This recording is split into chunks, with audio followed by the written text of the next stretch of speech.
The country needs to know about it. The planet needs to know about what has taken place. And we've been lied to. I say this over and over. We've all been lied to for a minimum of 6,000 years. We're going to have to step back our thinking here to the people on this planet. Okay. They don't know there's extraterrestrials. Yeah.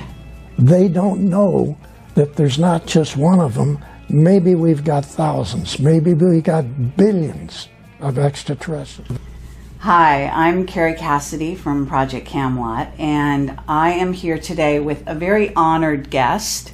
Actually, I should say guest, but Michael Schratt is joining us, and he's going to be helping to ask some good questions to our very honored guest. And this is Bill Tompkins, and he is a phenomenal individual and a very courageous individual. And it's rare when you get someone like this who will come forward and tell the truth. And we've been waiting a long time for this, let me say that. So Michael Schratt is an aerospace historian, and very happy that he's here with us today. He has a very thorough background in aerospace history, and so that's going to be a lot of help. Actually, you may disagree with me, but I think you might be the first witness to come forward in the area of the secret space program, black projects, and who is actually, in a sense, sanctioned, being backed up by a section of the military, I would say. Now, I don't know if you'd see it like that. I certainly know you're backed up by the Nordics. But I'm talking earthly civilization here. And I think in that case, maybe the Navy is behind bringing you forward. But I don't know if you're actually willing or even able to elaborate on that. But go ahead. Well, actually, it's sort of a situation where I'm still involved with the Navy, and I'm actually having to participate in naval programs. So I'm going to discuss as much as I can. You're going to hit me with some questions, and I won't be able to answer. So I think the easiest way to just start this is to go back to 1942.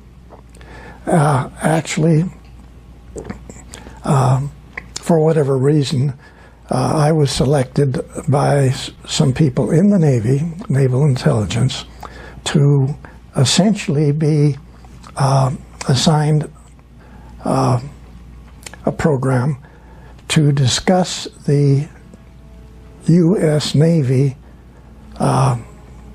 secret space operators who have been operating in Germany, trying to understand the tremendously complicated agreement between the SS and the Draco reptilian group who were assisting Germany. So this had actually gotten started much earlier with a very lovely young lady in Germany who was contacted by Nordic people to essentially get her friends to develop the necessary requirements to build a large space transport, get their friends and the family to join into this, and essentially leave the planet and go to another star's planetary system. And this is Maria Orsic. That's correct. And so she actually was doing this from like the late 20s, 1930s. And it ended up in the studies that I got involved in with the information from the operatives, Navy operatives, coming back from Germany, into Admiral Ricobata's secret conference room at the top building, Naval Air Station San Diego. He's commander, Naval Air Station San Diego, but he has a hobby. okay? And this hobby is roughly 28, 29 naval operatives who in 1942 and possibly early in 41 were continually going back to Germany and studying all over the different research organizations what it was that the agreement had actually been made with Hitler, the SS, and the Draco reptilian people. Okay, but if this is happening in 41 or 42, the war is not over. The war is still on. But this young lady that we're talking about had been contacted by Nordic people to help her get an organization together with a great deal of extraterrestrial assistance to design a propulsion system, design a vehicle large enough to carry 40,000, 50,000 people, get in this vehicle and leave the planet. Now, the SS was not aware of this. When they found out about this, they took over a group of 1,442 people, which included scientists, it included shoe salesmen, it included farmers, it included top research technicians. All these people were contacted by the Nordic extraterrestrials to assist people in Germany to get a vehicle built. So now we have a whole lot of civilians, nothing to do with the military, and with absolutely no desire to have the military involved in this extraterrestrial event. Okay? Real important. When the SS found out what they were doing, they took over everything that she had structured and organized, all 1,443 people. They had been hawking their farms. They had been getting everything they could possibly get in the way of money to design and build massive-size spacecraft transports. That's not what the SS wanted. So they took over this facility, and they jumped in and grabbed everything. After only 2 months, Hitler made the decision, let her and her organization go ahead with what they're doing. We're going to be working with the Draco reptilian group. So now we have two groups that we can get, and we can cut into them anytime we want. We can take it over again anytime that it was necessary. So actually, they allowed the second time for this group to design and build these spacecraft transports, with which many of them later on, even after, during the war and after the war, to leave the planet. Some of them went out and came back. They actually had large facilities that they utilized as in underground facilities in Antarctica. The Draco reptilian people had two enormous caverns. And I don't want to get off into that subject now. We can talk about it later.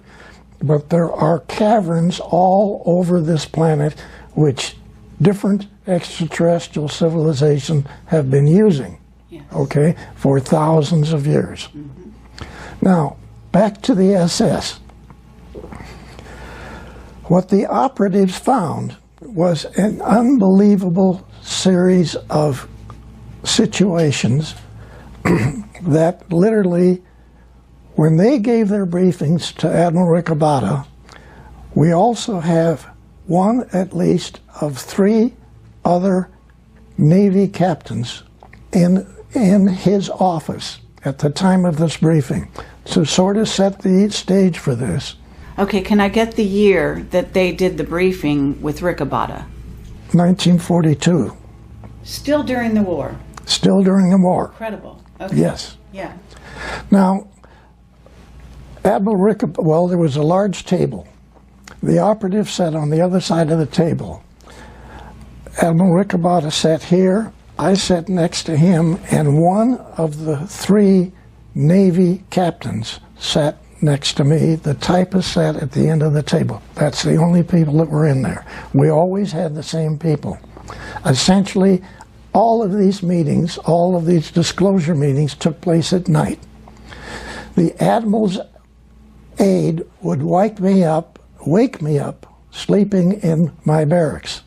He tapped me on the shoulder, and all he said was, "He's here." He escorted me across the facility over to this tall building, which is the command center at Naval Air Station San Diego. There's a small office near the top of this. That's where these disclosure meetings took place. So these operatives then brought back this information, which is, even Admiral Riccobata said, "I don't believe one word you're saying, young man." That came up over and over. Okay, can I ask you the name of the other Navy captain, or are we not to know who that is? Actually, I have to say I can't remember it right now, so right. that gets me out of it. Okay. Yeah. All right. But I really don't remember. Okay. Okay. But these operatives themselves didn't believe some of the information that they had to bring back, and so all they tried to do as best they could is present a package of information. Some of it even had manuals. Okay, some of the manuals were in hieroglyphics. All of the manuals were in German. Then they had photographs taken inside of research facilities in Germany. They had photographs of UFOs. They had photographs of maintenance people working on UFOs. They had photographs inside of the UFOs. Okay, now I want to ask you something, because these operatives, you're calling them operatives, were these regular human beings, and how were they getting access to Germany at this time to get this information? Was this something that they were allowing the Americans to have? What was the relationship? Okay, basically, Were they spies? all of these young men were either lieutenant JGs or full lieutenants in the Navy's intelligence. These people were all American-German family people. All of these fellas knew Germany. They even knew all the accents in different areas in the surrounding countries. These are beautiful guys who were dedicated themselves to be essentially spies for the U.S. Navy. Okay. Now, this was totally unaware with the Air Force. All right. Everything that I'm talking about is on the Navy side of what took place way back then. Right. Okay? So these operatives would bring back photographs of the different vehicles. They would bring back data, sometimes documents, all in German, and or some of it in what was then considered to be the closest thing was to be essentially hieroglyphics that we found later on underneath the pyramids. Okay? So that's the best description I can give you of what some of the data was. Obviously, this was information that was not given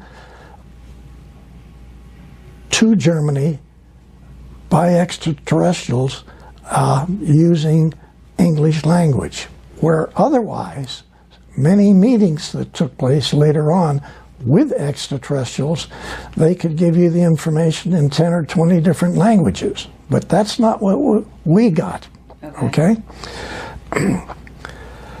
So they would actually attempt to tell this panel everything that they were able to find and what was most important. And we then would take that information, and I had 11 or 12 young ladies who could take this information, which the first girl typed, run copies of, and then put together different, what they called packages, which essentially were proposals. Okay? These proposals then were then to be disseminated around the United States in secret facilities. Now, I want to make one point very clear here. Actually, what was on the Rinse radio program last night was a document that actually was put together later at Douglas, because Douglas got one of these packages. I personally took it to Santa Monica Douglas as one of the first of 4 top, not aerospace, aircraft companies, which became aerospace later on. Remember, everything that we're talking about here, I don't know how to make this clear. You're trying to decipher, you're trying to understand not just other extraterrestrial people information, but everything that you're getting is totally unreal to every single PhD on the planet. I have to say, people don't realize what took place in 1942 in the Naval Air Station at San Diego. This is unbelievable. And it's not just a statement of unbelievable. You couldn't understand it. When the documents were then taken, and I had to use one of the 2 airplanes that Admiral Riccobotta had. He had a twin-engine Lockheed Electra, which we used to fly back in the eastern part of the country to laboratories and naval bases. And then he had a 7-passenger high-wing single-engine plane, which we flew to Douglas and into Lockheed, out on the desert to the Navy facilities out there. So we put together rough information, and I want to try to explain what that information was. All it consisted of was a typed version of what the operative said, copies of that. Okay. Some documents, some photographs, some written notes, like there might be as many as 30 pages of written notes that the operative would give to the admiral. Okay, now I'm going to stop you there and ask you, Riccobotta and yourself, can we get a little background on why you 2 guys were so instrumental in this process? Now, I know something about you from reading your book, and I want to highly recommend his book. It's fascinating. But I do want to share with the audience here, Riccobotta, you told me on the phone, I think you said he was Australian, and he wasn't trained in America. Is that right? Yes, and you're asking a very important question, okay? What you're asking, it's extremely important. We're going to have to step back our thinking here to the people on this planet. Okay. They don't know there's extraterrestrials. Yeah. They don't know that there's not just one of them. Maybe we've got thousands. Maybe we got billions of extraterrestrials. The latest number, just recently, we doubled the number again.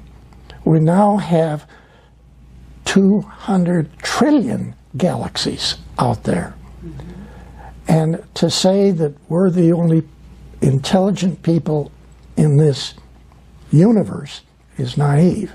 But the people on this planet were tremendously naive. They had no idea what these naval operatives brought back to what essentially was my delivering of these packages to the 4 top airplane companies, because there wasn't aerospace. Now, back to your specific question. Who was Admiral Riccobotta? He was born in Australia.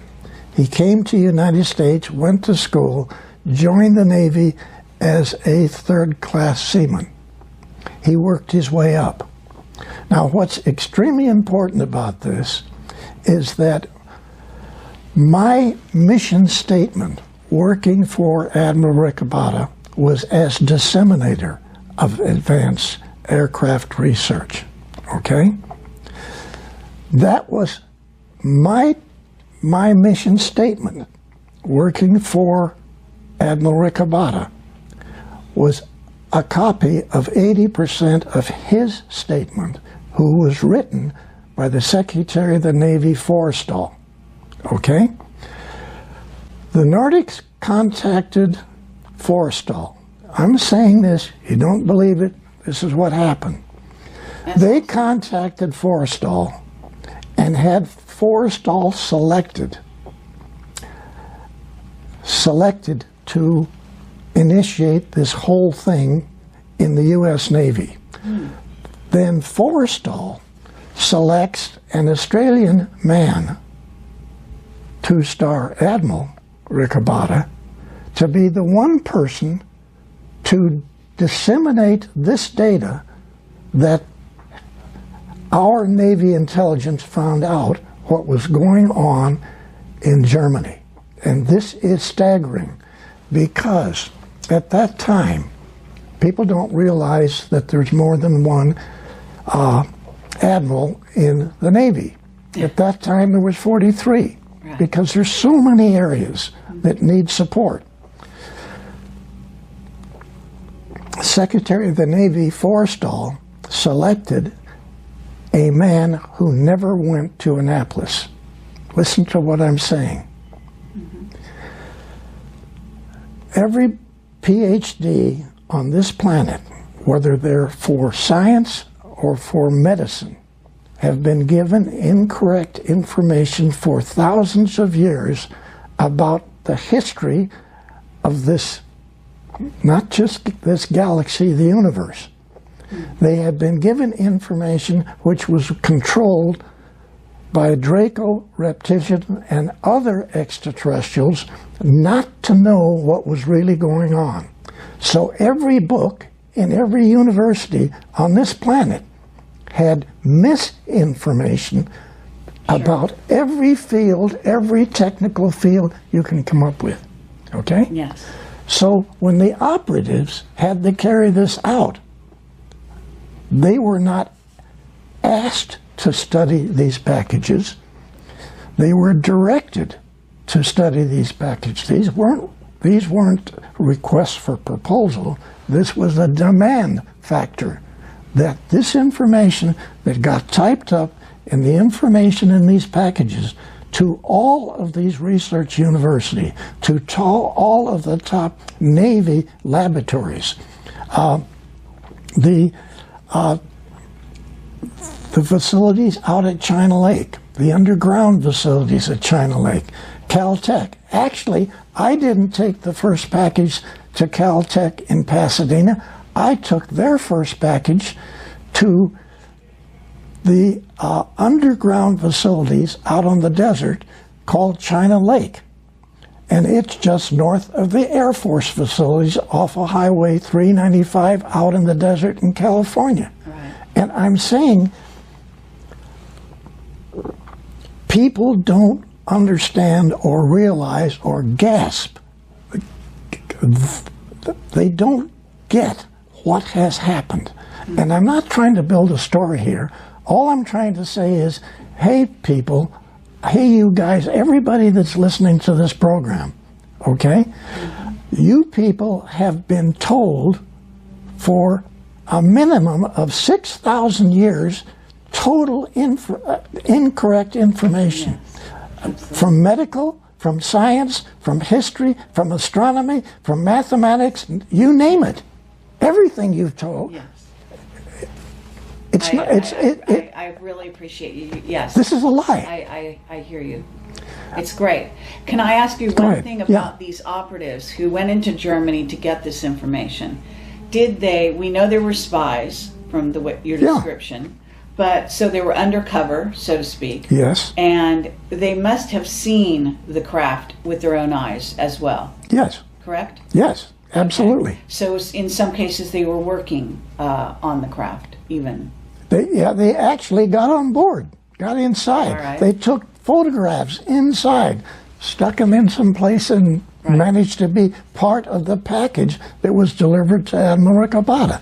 Incredible. Now, what do you think? First of all, you're telling me Forrester had contact, and his contact was with the Nordics. They chose him. But was Rick Abada in contact? Or you said he sat there and just shook his head and said, I don't believe you. So he was not a person who had had any contact himself. You're referring to Admiral Rick Abada? Yes. To me, he was selected, period, by the Secretary of the Navy over all of the standard admirals who had been educated in Annapolis. Because he had an open mind. He had a mind that would not have been controlled by the misinformation that every university on the planet has given. Was that your personal take on him when you met him? No, not when I met him. Later on, this was obvious, okay?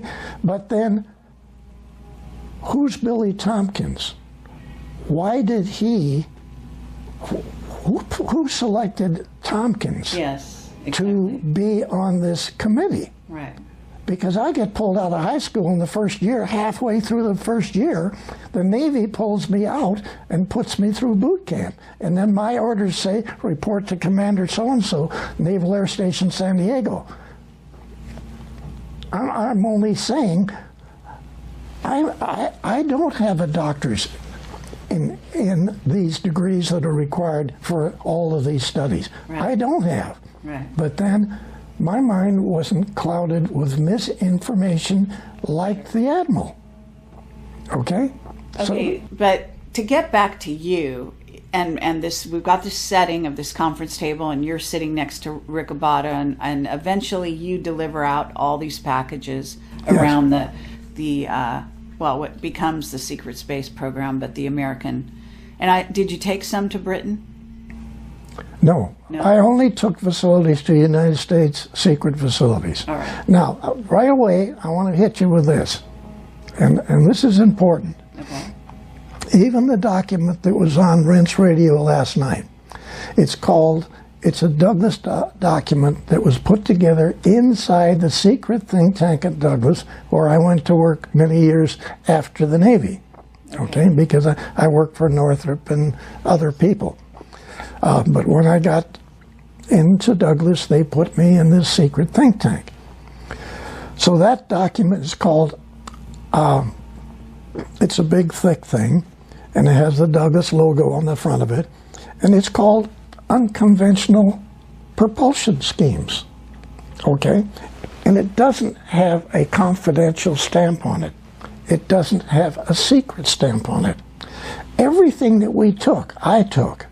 I flew in the airplane, in the Admiral's airplane, to Lockheed, to Naval Air Development Center, Warminster, Pennsylvania. I flew to all the top secret facilities. Not one document that was given had classified in any way given to them. Everybody knew it was way above top secret. Yes. No document was stamped. I hear you. Yeah, and I had heard that on one of the other shows.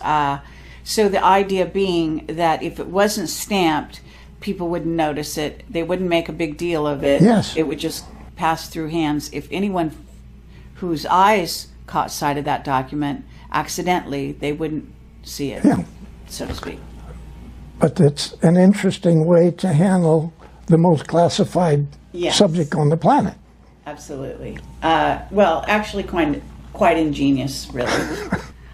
So again, but I want to get back to you, because here you are. You're a kid at this point. I mean, right out of high school? I'm 18 now. 18. Okay, so you're 18 years old, but they've chosen you. I assume Forrestal and the Nordics chose you. Did you already have contact with the Nordics before you went into this program? Okay, let's go back to February 1942. Okay? Okay. They call it the Los Angeles sighting. What took place, actually, my mom was back east, and my dad, my brother, and I had rented a large apartment in Long Beach and California, and this was in a large home that had been broken into 4 apartments. So the second floor actually is 30-foot ceilings down below. So the second floor then is real high. Okay. And all the way across the back of this house, it's only 4 blocks from the ocean in Long Beach. All the way across the back is a great big balcony deck. So at about 5:30 in the evening one day in 42,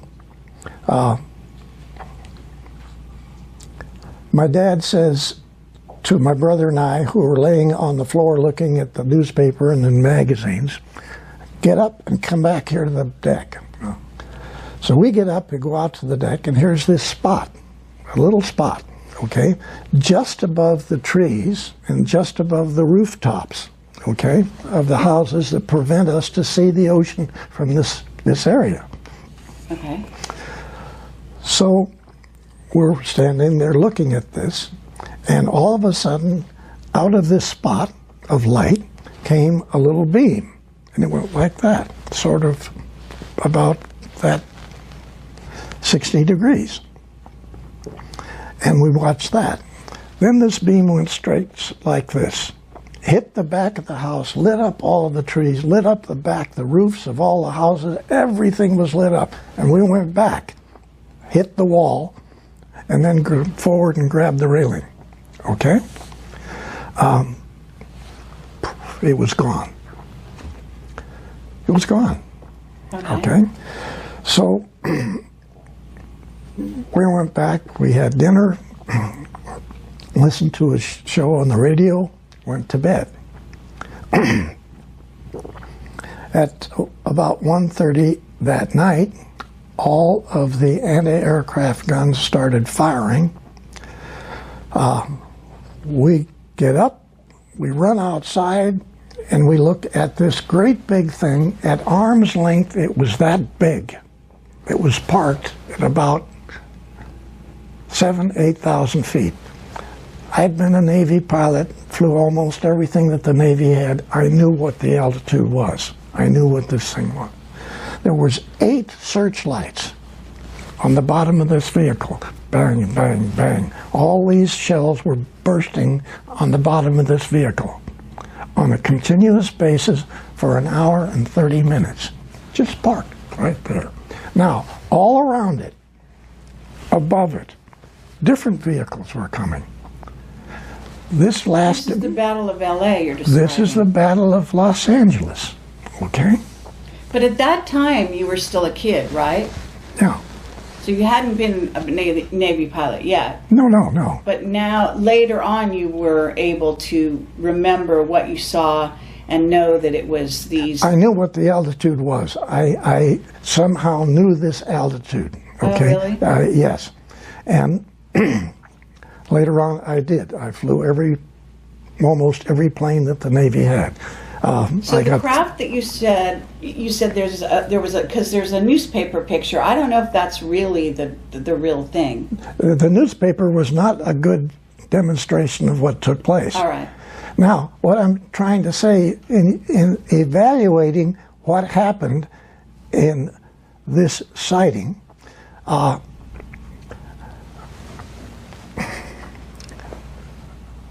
you have to visualize dozens and dozens and dozens of different shaped vehicles. This great big one parked right above you, right over Long Beach, okay? Everybody is outside looking at this and watching it. There's vehicles going on both sides of it, there's vehicles above it, and several times, actually the vehicle went underneath and the anti-aircraft gun lights, the searchlights, shined on them and followed them. So this goes on till about 2:30. We get bored. We all go back to bed. Okay? We get bored. Well, hold on. Just wait a minute. Hold on. Okay? We get bored. Yeah. Now, while this is happening, and it goes on until 5 o'clock in the morning, many of the other people outside, okay, outside, watching this from the street, yeah, stayed up all night long. Yeah. Okay, but Better than a movie. okay, no, wait a minute. Listen now, on the other side of your planet, at this same time, the Germans were bombing London. Oh, wow. Oh my gosh. Holy cats, this is February 1942. Right. Okay? Incredible. Now, we got bored and went to sleep. Now, I want to make a very important point about this, the Los Angeles event, the sighting. Okay. Nobody got scared. Nobody got nervous. Nobody ran in the house and jumped with the covers over their head, okay? Everybody watched this thing. Nobody got sick. Nobody got real sick, died. There weren't anything of that. The only people that were killed in this were from our own shrapnel. Now,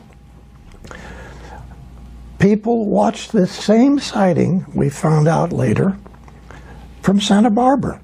People watched it from San Diego. Sure. This is a massive group of vehicles. Now, listen to this analysis. You got to tell me. There's only two ways this could accomplish what was going on. One, the extraterrestrials' vehicle come in over the ocean, okay? Hundreds of them. They go all over Los Angeles. They go to they go to the telescope on Mount Wilson. They make a turn. They either go north or they go south.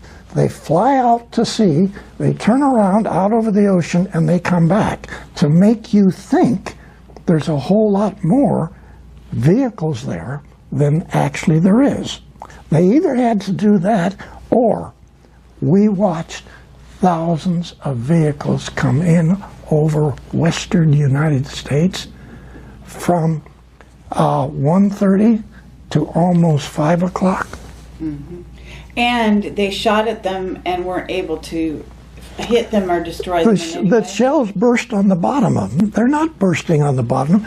There's an electromagnetic shield, but the shell hits and it blows up, but it doesn't do any damage. Now, yes, we did shoot down 2 small ones, which were not occupied. One of those went in the ocean only a half a mile off the Rainbow Pier in Long Beach. Your Navy picked that up. So your Navy had an extraterrestrial vehicle in February of 1942. Okay, so that's before the operatives came back with the information. Because you said in 1942 they had... Okay. This took place just before I was contacted, pulled out of high school, thrown over to Naval Air Station, North Island. Okay? Mm-hmm. What this says is that a whole lot of people who were involved in this sighting immediately knew there were extraterrestrials. Now, I want to take this a little further.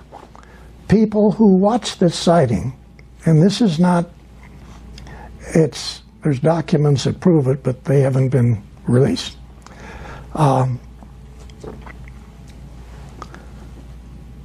2 Navy admirals, 2 Army Air Corps generals, and an individual whose name is Donald Douglas Sr. Those 5 people were in meetings that evening. They were still in meetings. They watched this whole thing. They watched everything. And bang, extraterrestrials. No cover-up. They're real, okay? So those fellows got together. Okay. Just a second. Douglas then put this group together, the 2 admirals, the 2 Army generals, Air Force generals, Okay. and they put together a group of people and initiated a secret think tank inside of Douglas, actually within 1 week of the sighting. Yeah, that's fabulous. And so, you know, we talk here that this is February 42, 1951, I went to work for that secret think tank inside of Douglas. I had been working for Northrop for 2.5 years. I worked for North American for a short time. I worked for Lockheed for a short time. And then somebody telepathically told me I need to leave Lockheed and I need to go to work over in Santa Monica at Douglas. I didn't read a document that said do that. Okay. So I went over and applied for a job as a draftsman. Okay, no, I'm sorry, not a draftsman, as a model builder of metal wind tunnel models. Okay? Because remember, I had built a group of models Right. over quite a number of years. Yes. But I still, I mean, I want to make sure that we have this, the LA sighting, the LA Battle of LA, because that was so amazing. And this is even prior to Roswell. Yes. Okay. And in essence, are you able to say who those other people are? Because you said Douglas is one of them. But the other admirals and generals that were in that meeting, that small meeting, watching all of this, who then put the secret think tank together, who they were? Is one Curtis LeMay? I mean... Yes. Okay. Bobby Ray Inman, was he alive then? I don't even know. He was just a kid then. So he wasn't. But Bobby Ray Inman later on became the #1 Yes. admiral. Still is. Yeah. But I'm just saying, he, 26 years, he ran with the ball. Right. Okay? Yes. He knew what he was talking about. Yeah, oh, absolutely. So, okay, but did you know, the Battle of LA is going on, but at the same time, did any of the ETs in that craft, I mean, and do you know which ETs were doing this?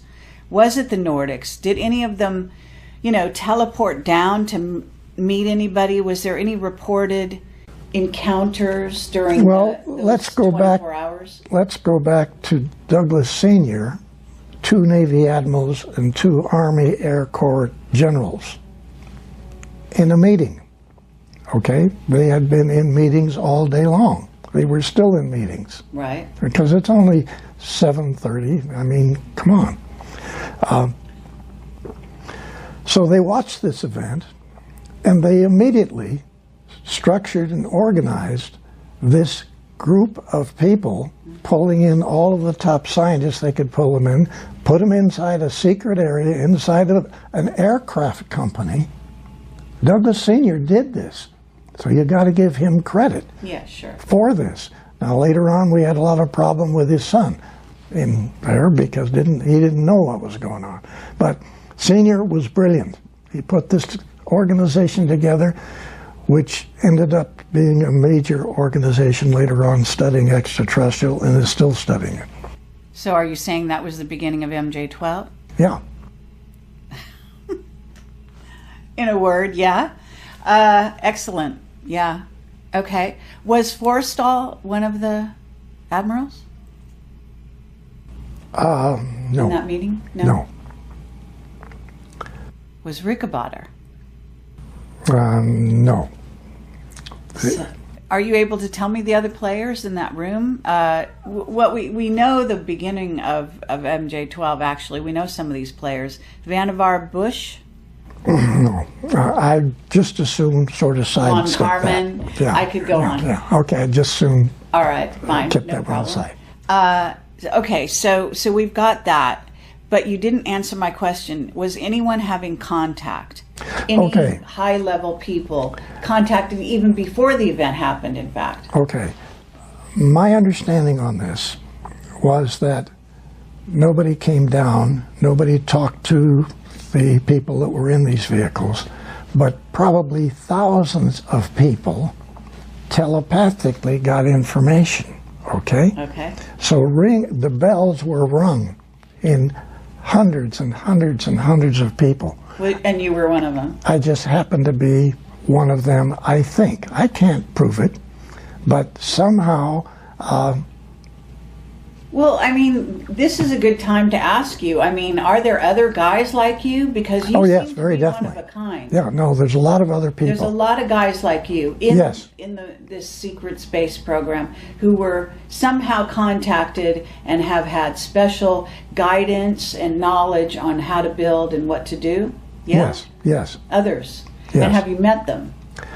Really, I've only met three other individuals of what are probably hundreds. Okay. Really? And they're all quiet to this day. Yes.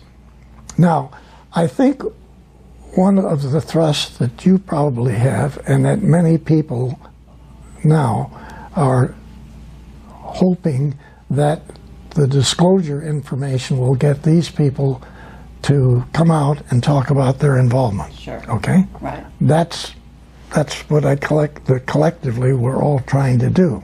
Mm-hmm. Because there's many areas that I don't know about and that I was not involved in, which are extremely important. And those people working in this subject know this. And they're not just aerospace engineers.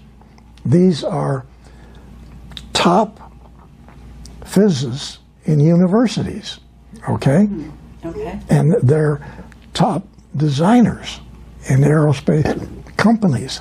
And they've had the information put in their head too. But for whatever reason, almost everybody that knows the information has been in some way put in the position that either their family has been threatened, they have been threatened, and they don't want to talk. Okay, well then before we go on, why are you able to come forward? Okay. Who gave you the green light?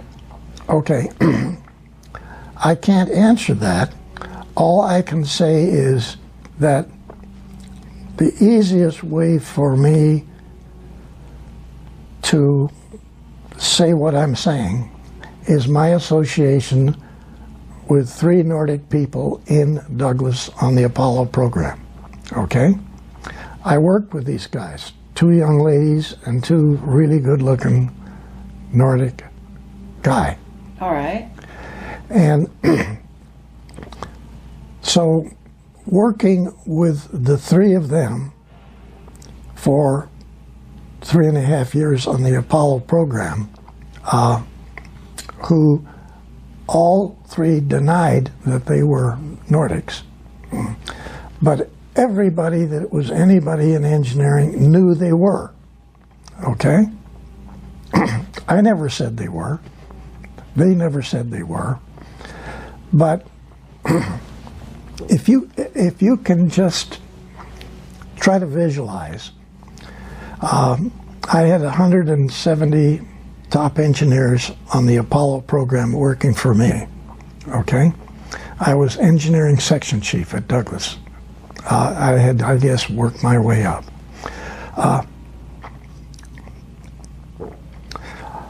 I come up with approaches and concepts, and I get these implemented by all my designers.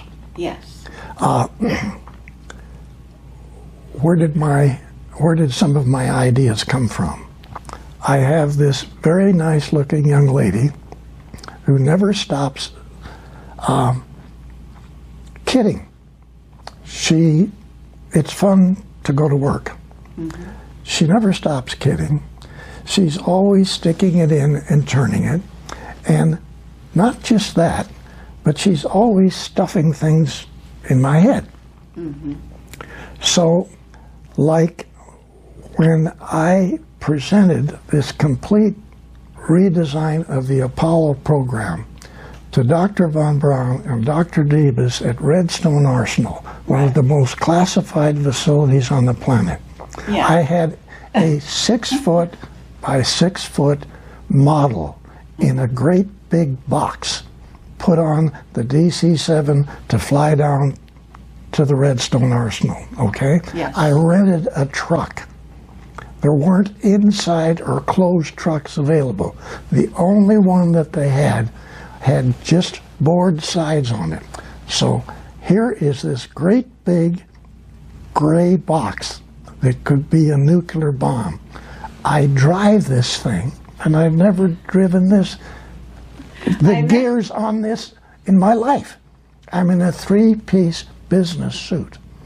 I'm driving this truck with this bomb box And you in the just back. drive it onto the base or something, And right? wait just a second. Now, my secretary had told me before I left, I've typed you an authorization as an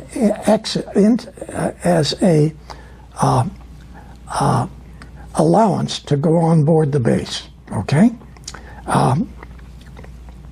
You're never going to use it, okay? I said, you're gonna get on base, and you're not going to have anybody bother you, okay? So yes, I'm driving this truck a long straight road to get to the gates of the base. And she said, I told you before, Billy, telepathically, I'm driving the truck, just keep going. So the gates open, okay? So great. Now, off on the right hand, wait a minute. Great movie. Yeah, Okay. off on the right-hand side is this massive parking area for all of these trucks, all of the people to get on base, go through the security checks. It's one of the most classified bases on the planet. Sure. And the doors open, the gate opens, and none of the 4 police guards at the office, they didn't pick up their rifles and come out and start shooting. Nobody did. The rifles just stayed by the front door where they stood. But is this Nordic mind control? Yes. Is it? Yes. Okay. So what are you telling me? You're here because of Nordic mind control today? You know what I'm saying? I mean, is that what's happening? I mean, are these, top admirals who've been in this game now since 42 at least, are they letting you come here because they've been persuaded to do so, or because they've been mind controlled by Nordics to let you come? Okay. I have to say, really, I don't know. And I really don't know. I love that. Okay? That's awesome. Okay. That's awesome. I would say that that's probably how you got, actually, I didn't just mean here disclosing, but actually here talking to me, because I'm usually the most dangerous woman out there. I mean, to tell you the truth, that's my reputation. So somebody letting you talk to me, I mean, I know the Nordics are cool with me, so now I know why you're here, because... You just answered it. All right. Okay? Yeah. Now, while we're still not believing the gates to open, I drive this truck through a massive base that's covered with trees. You can't see the sky, okay? You can't see where this tall building is that Von Braun's tower is. Right. I finally get to this. I drive right up. There's 3 levels of steps going up if you come as a guest. But you can go into the back and drive in the back and get in there. So tell me why 4 security guards come down the steps carrying a big rectangular dolly with 4 wheels. Okay? Yeah. I haven't said anything to them. They come over to the truck. Right. I'm out of the truck. They take the boards off the side, lay them down on the concrete. They pick up this model and they put it on this dolly. Why was that dolly available? Sure. I'm asking. Nordic mind control again. Okay. So they carry this big box with the model in it, the Command Center for Launch of Apollo, which nobody in NASA knows even exists. Because remember, That's my concept of what you've watched on TV every time you watched an Apollo mission. That great big facility. Well, we got a lot of questions yeah, about that. But just a second. Our contract on the S-4B stage of the Apollo, the command stage section, okay? Right. Requires us to utilize a open hangar with doors on both ends of it to check out our facility, our stage, and then assemble it on top of a outside assembly area, okay? This is insane because we've got the most advanced circuits that have ever been designed for the entire computerized operation of Apollo. Because remember, Germany was all mechanical. They did not use computers. Even back in those days. Back in those days. Now, this facility then has this massive outside structure where you assemble your stages on this, and it's 270 foot high, okay, out in the open, and then somebody lights the engine and we get the engines to operate and it lifts off. The checkout of everything is outside. The checkout of the facilities and every part of the whole program is out in an environment with the doors open in a hangar. Okay, are you trying to tell me that because that it was somehow camouflaged and so people wouldn't look or couldn't see it, or? No, I'm saying that our contract required us to do all of the assembly and checkout of our stage, which is the controlling stage of Apollo, in an open hangar in the worst atmosphere that we can do it on the planet, because the humidity at this location so why was it like that? I mean, was yours. Are you saying you made a redesign from that, or I said to Dr. Debus and Dr. von Braun in my briefing that I don't want that hangar that you want me to check my stage in. I want, well, first of all, you guys with the V2s in Germany, roughly 68% of the time when you check it out and then you lift it, there's problems with your own V2s. Yeah. So I'm going to check out my vehicle, first of all, in an inside closed area in the vertical position. And I'm going to keep it in a vertical position till I pick it up and put it on top of the lower stages. Okay, but I want to know why, if the Nordics had this amazing technology and they were helping you and feeding you ideas for Apollo, why was Apollo so rudimentary? Is there a completely other Apollo that we never saw? Because we know that things happened on the moon once they got there, and you said, and I want to talk about all that. But you know what I'm saying? In other words, you're still talking about this module that has, is basically a rocket. It's like a tin can. Yeah. That's old technology. Why did they let the humans continue with that kind of a design? They could do what you would say would be a partial assistance to a country, and maybe we say they used the United States, okay? Now, the Germans had been playing with rockets, liquid rockets, for way before World War II, and even World War I, okay? So they have their command center, the launch center, underneath the ground with concrete above it in a silo, an underground launch silo with a periscope up on top. They can look through. I said, we're not going to do that. I not only want my vehicle checked out in a vertical position and assembled that way, but I'm not going to use your underground launch facility for my cabinets full of support, checkout, and launch equipment. I want a facility which will be a closed facility to assemble all of the stage and check them out. Okay? So my proposal to Debus and Dr. von Braun was build a vertical assembly building, people. Okay?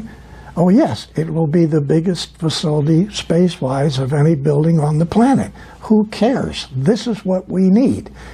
I got from checking out the German V2s in Germany in a horizontal to a vertical and then encased in a white room. And actually, my proposal was a white room atmosphere. Right. Air-conditioned atmosphere. Because we were playing with advanced circuits and rocketry and communication systems that nobody had ever done. So the chance for something to go wrong was astronomical.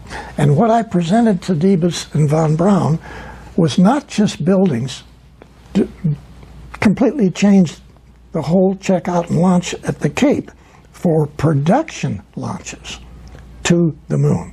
Okay? So if you'll remember in that book, Selected by Extraterrestrials, there's a drawing in there that shows Cape Kennedy, Complex 39, and then a whole bunch of complexes all the way down this side for Launch Complex 39s, and then circles down here for these massive truck facilities to haul up all the equipment to build a 10,000-man naval base on the moon underground. Okay, yes, but did this get built the way you wanted it to? It finally did, yes. Really? The facility got built exactly the way the four major changes to the Apollo program came out of 170 guys in a engineering area called Launch Complex 39, which we designed at Douglas. Okay? Okay, but you're still not, you didn't answer my question about the technology. So you're basically saying, because this is interesting, you're saying that the Nordics have some limitations in the way they help, in the way they interfere with planet Earth. Is that what you're kind of getting at? Okay, you're getting complicated, your questions, but we have to step way back. Again, not really understood by the public, okay? Yes, there are Federation facilities out in the galaxy where other extraterrestrials get together, and there's many different missions for many different types of programs.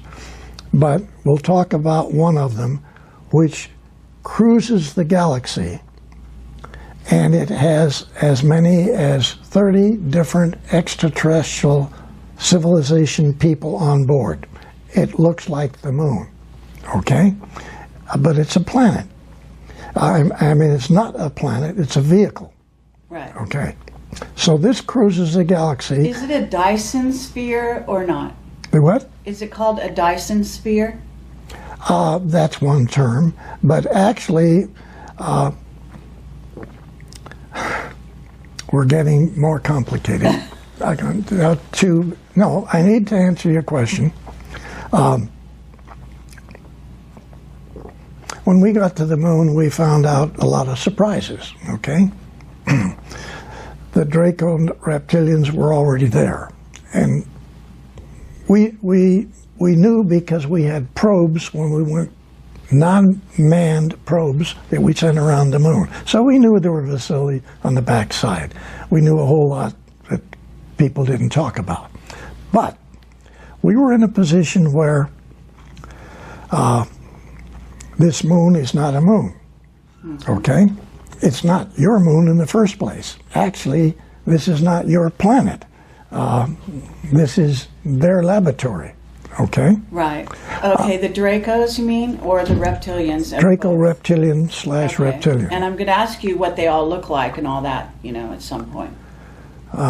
Okay. Because I know. Okay, let's get to when it was it Neil Armstrong landed on the moon, and he said that thing that you heard him say, and Michael wants to get real specific about this. So basically, there were 7 huge craft there, and you said on one of the shows out there, you said that the reptilians actually showed up beneath their craft, and they gave the finger. Okay, they were parked around the side of the crater. Yeah. Okay, they were not parked on it; they were floating above it. Okay, yeah. So there were hundreds of these 9-foot reptilian guys standing with their legs. Hundreds. Yeah, they were all the way across underneath their vehicles. Okay, standing so on the 9 crater. feet, and what did they look like?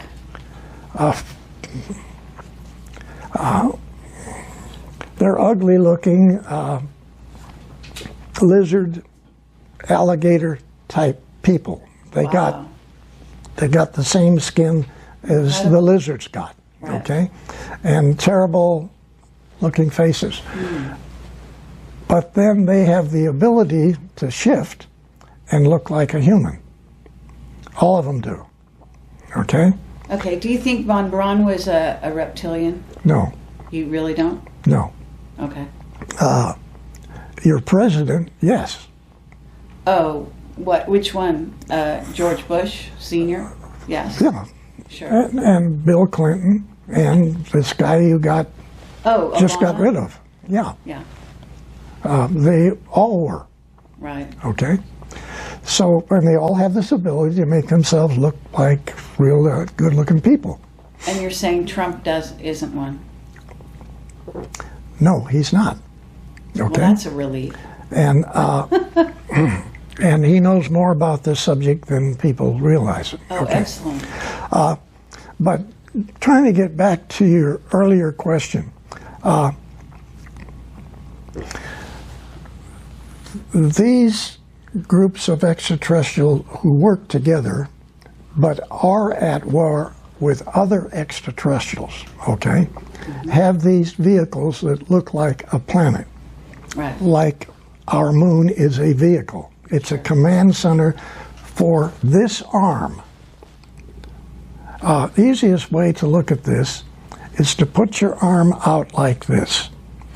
And you be the center of the galaxy, all the way out to here. There's 4 arms on our galaxy. One of those arms has a place here which is called planet Earth. You're not downtown where all the action is in the galaxy. You're out here. You're in the area which galaxies, as they rotate, throw off.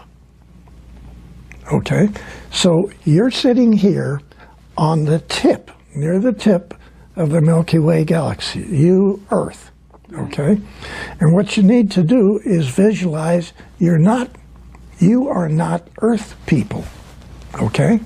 You are extraterrestrials, nice guys out there. Mm-hmm. So you know that this little planet is going to get thrown off, maybe take a couple of weeks yet, but eventually it's going to get thrown off. So that's why this is happening. This is why this is happening. Okay? And 2,000 years from now, we'll probably be picked up with another galaxy. We're just floating out there. And this goes back to the problem that we had before about the number of years that you can live. We'll talk about that later.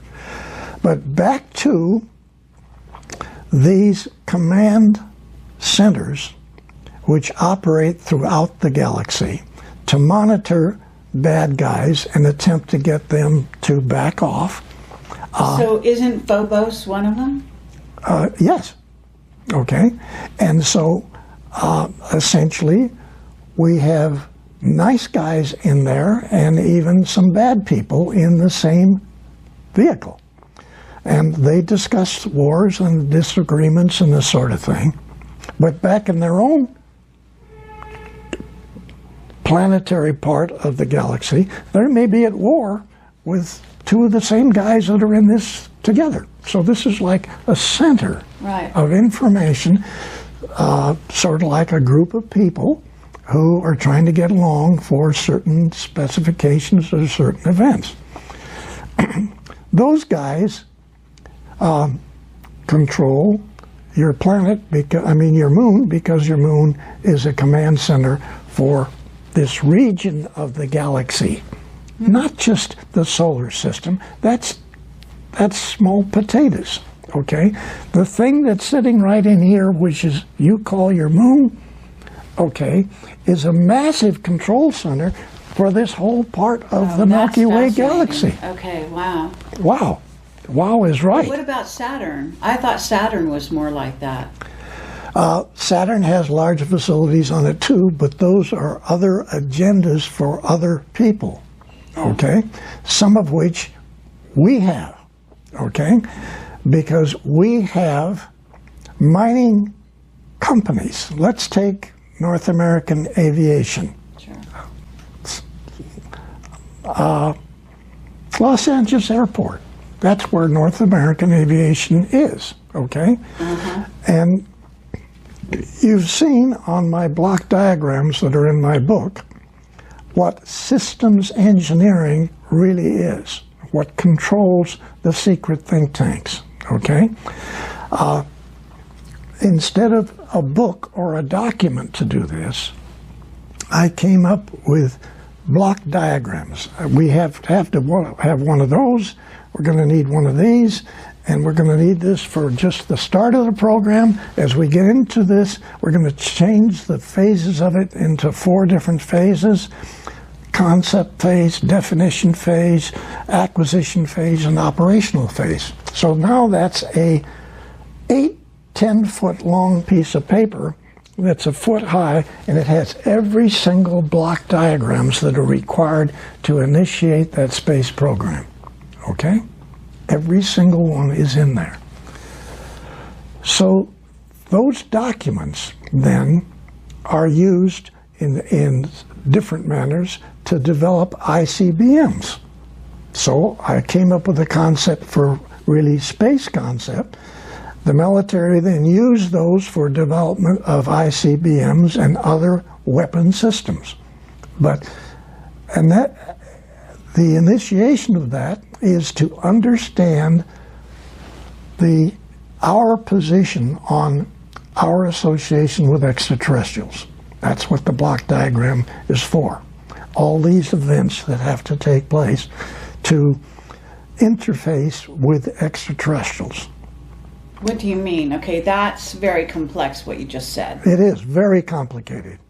So you're talking about yourself having a diagram, having been the person who creates a diagram that the entire sort of maybe all the militaries are going to follow, that's going to diagram out our relationships with these with the rest of the ET we've races? Used what turned out later to be a standard requirement, this block diagram thing, for every weapon system that any of the military has, whether it's Air Force, Navy, Marines, doesn't make any difference.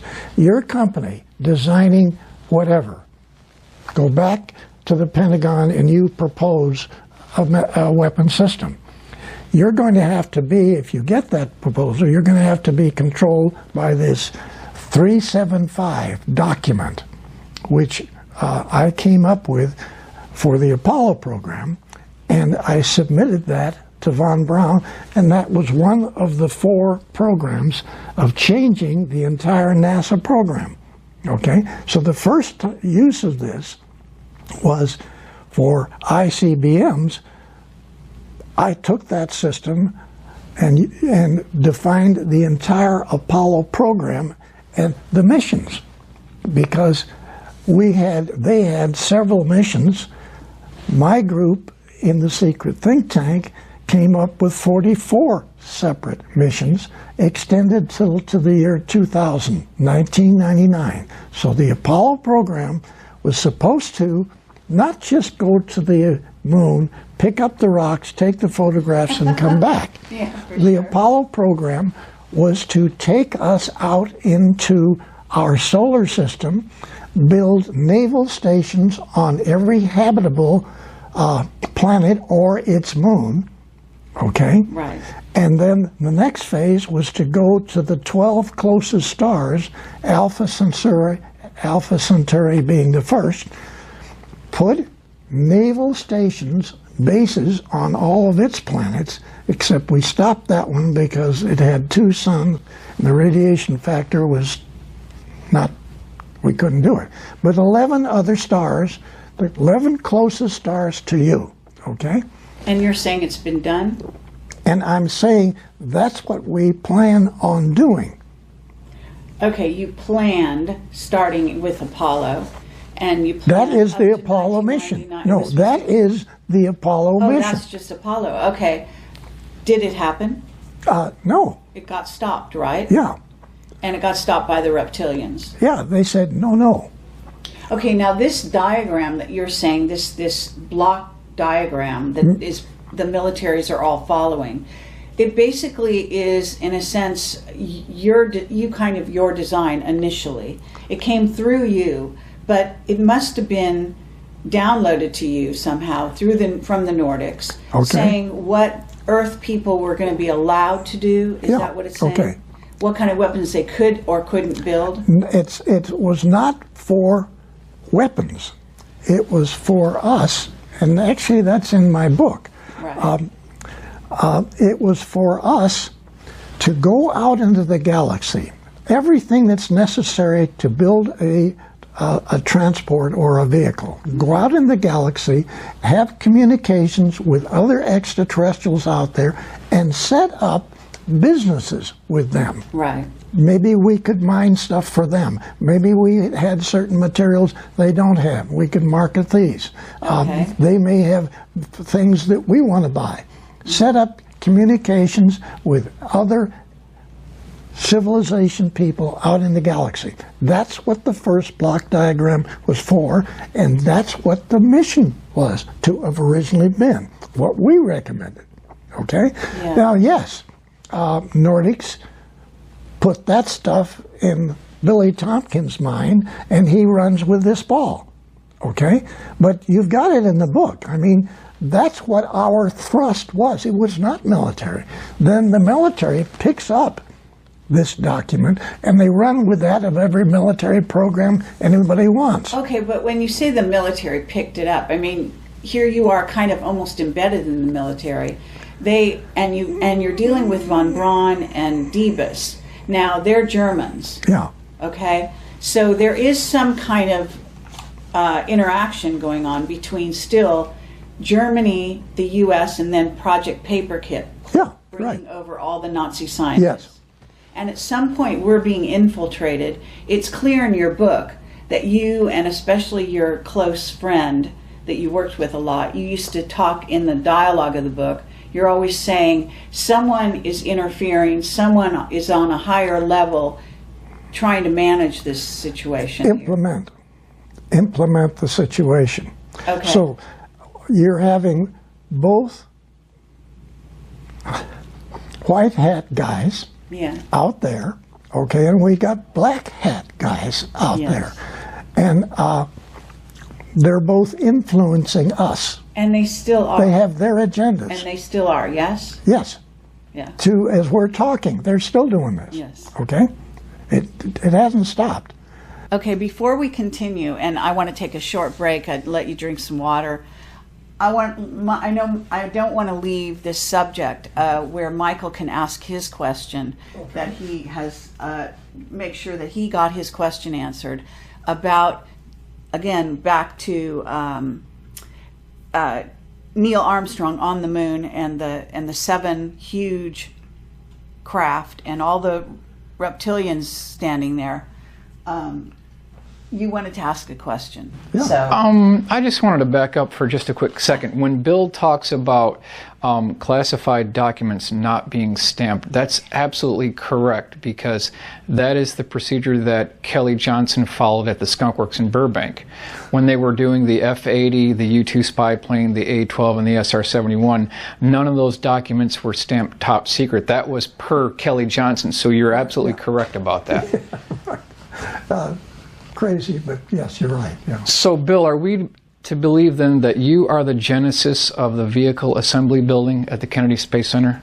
You're the genesis for that idea? Yeah, but that Okay. actually is for the NOVA program. Okay. Okay, NOVA vehicles. In the book, I think there's 7 of them in the one picture. You see 7 different types of NOVAs. You see the Apollo vehicle, it's over in the corner, it's a little tiny thing. Then you see these great big things that are 10 times the size of Apollos. Okay, those are all trucks. They're trucks to haul up boring machines for the moon, to bore into the moon, to find areas where we can do our construction of a 10,000-man naval operation and research base on the moon. That's what our Apollo program first phase is. Not just go to the moon and pick up the rocks. We were going to the moon to a program that actually operated, this is 1963, it was operational till 1999. Okay, the moon, the Apollo moon program.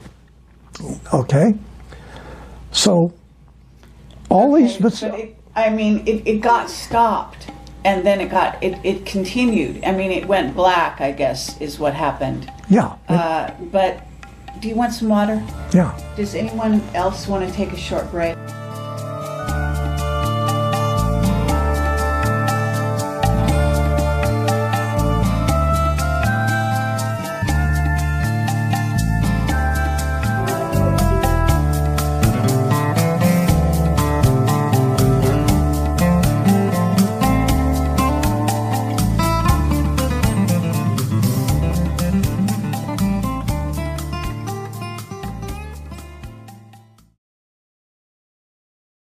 So, what I want to say again is, you're saying everything was planned to 1999, and basically we were stopped at a certain point, and that's a very, crisis point in your book, which is very exciting, but at the same time very disappointing to hear. So, it's not surprising, because in a sense the general public certainly thinks we never went back to the moon. That's what they had in their minds. Now, I don't believe that. So it went black, in essence. Yes. And this gets into a whole nother area, but I'm going to ask you my question in a minute. So, Michael, you were just about to tell him in answer to his question, right? We were talking about that. I also wanted to discuss, Bill, have you ever got a chance to meet Ben Rich? No. You didn't? No, Okay. I didn't. I wish I had. Okay. Because these beautiful people. Do you think that Donald Douglas Sr. consulted with Kelly Johnson and secrets were traded? Do you think that's something that... No question. No question? No question, Can you yes. drill down on that a little bit?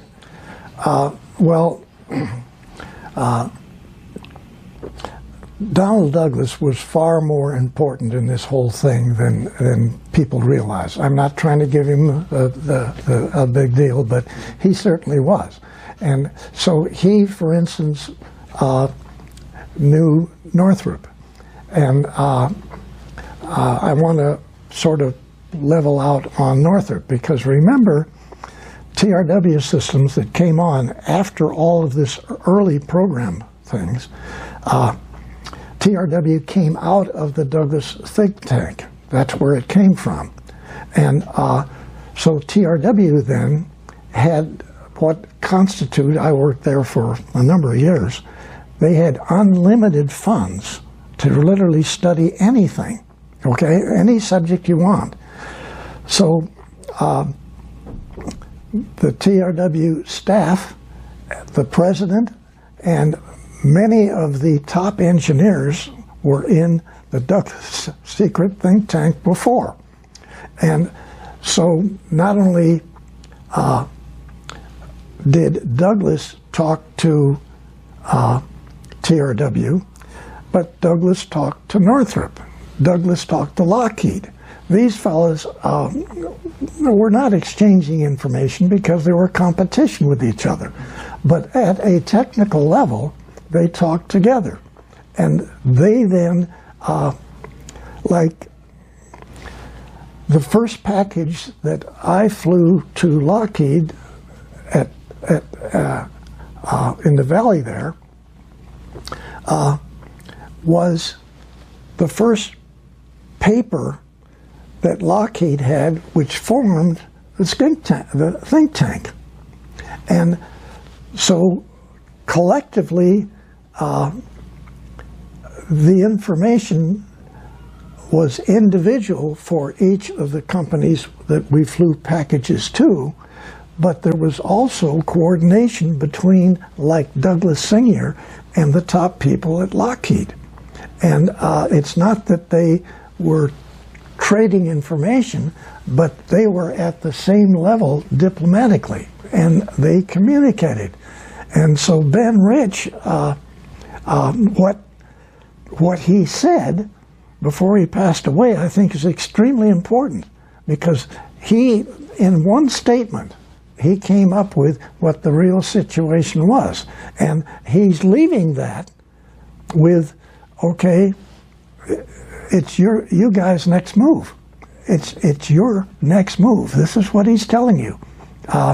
It's there. You can leave it, you can back off, or you can participate. I think those words were unreal, truthfully. That's sort of a box of the whole situation. And those guys in the skunk works at Lockheed were right on, okay? Now, I did work for Lockheed 3 different times. One, I worked for Nav Space. I was working for Nav Space in a facility inside of Lockheed. I delivered documents to Lockheed, actually 4 times, and I worked for Lockheed 2 other times. I actually worked as a research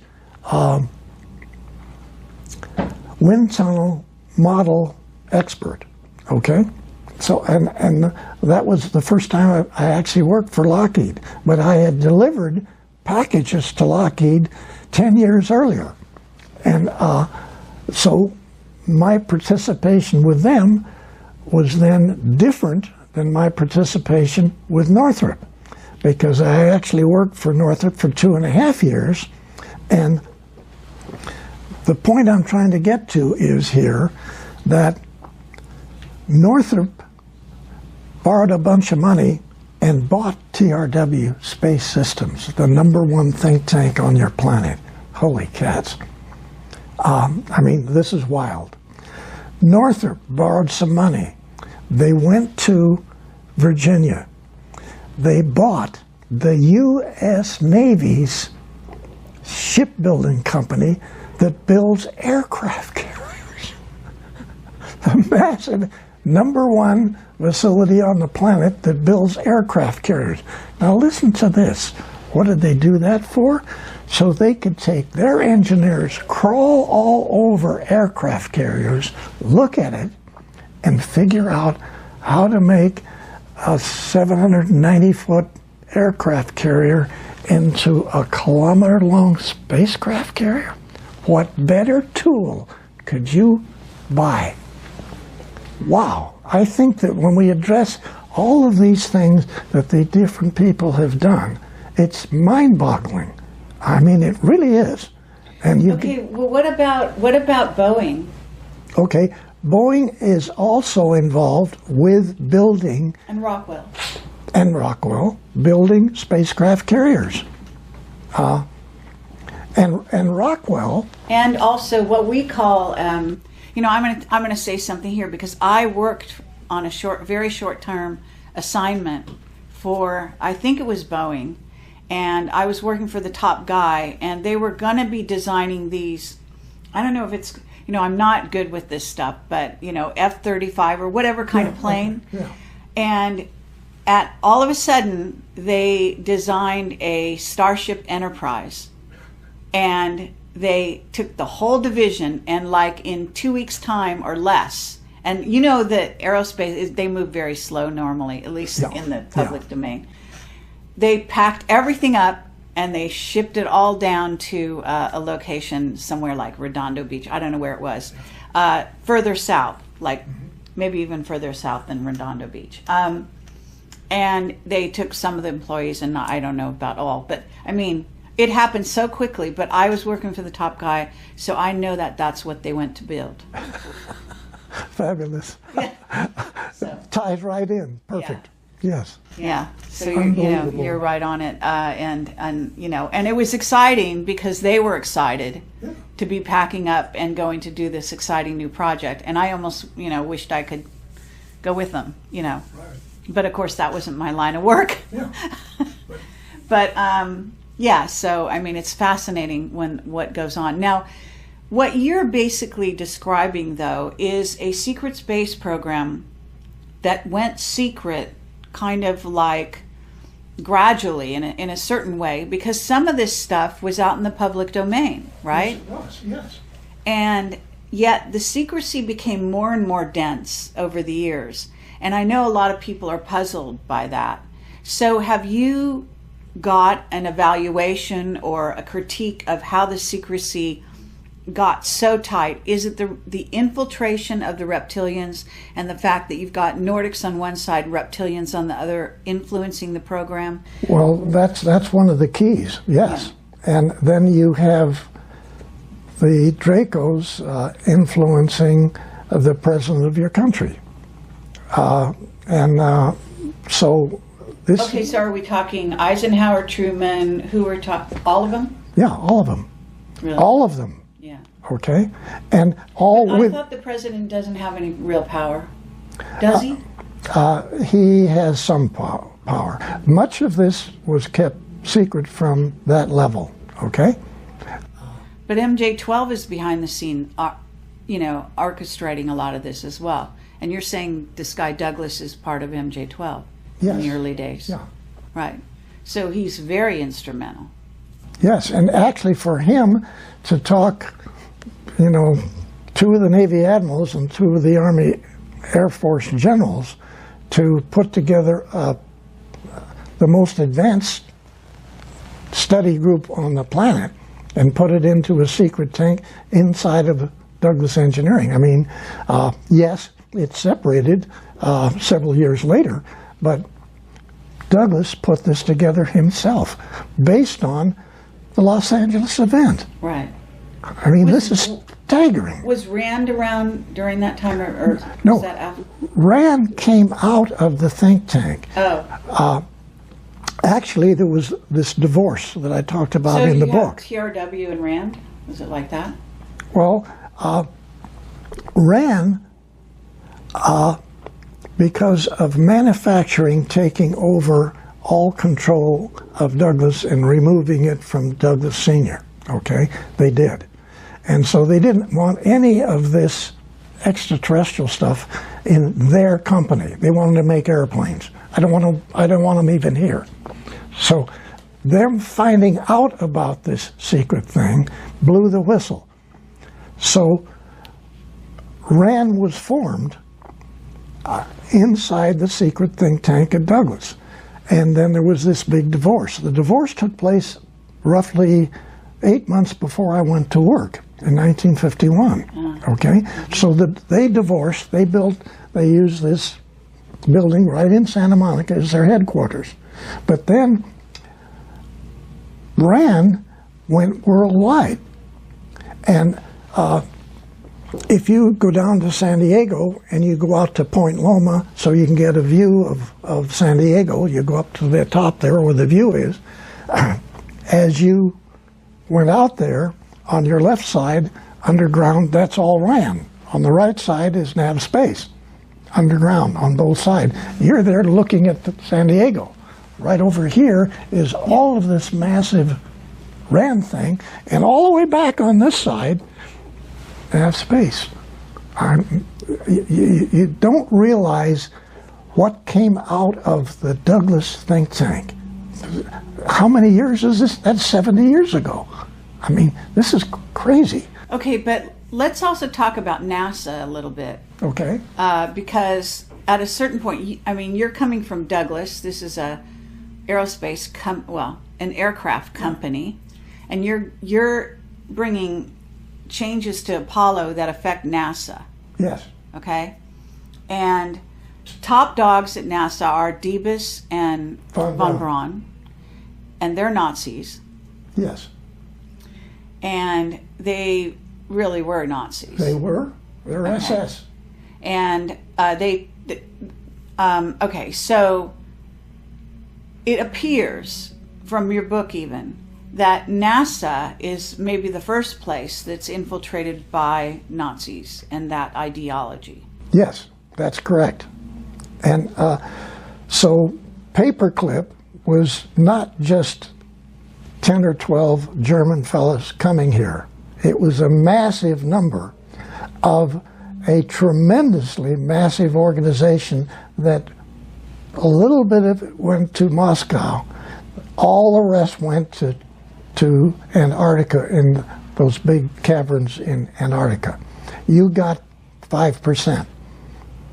Meaning U.S. U.S., yes. Okay, but Britain got some. Yeah, but there's little bits.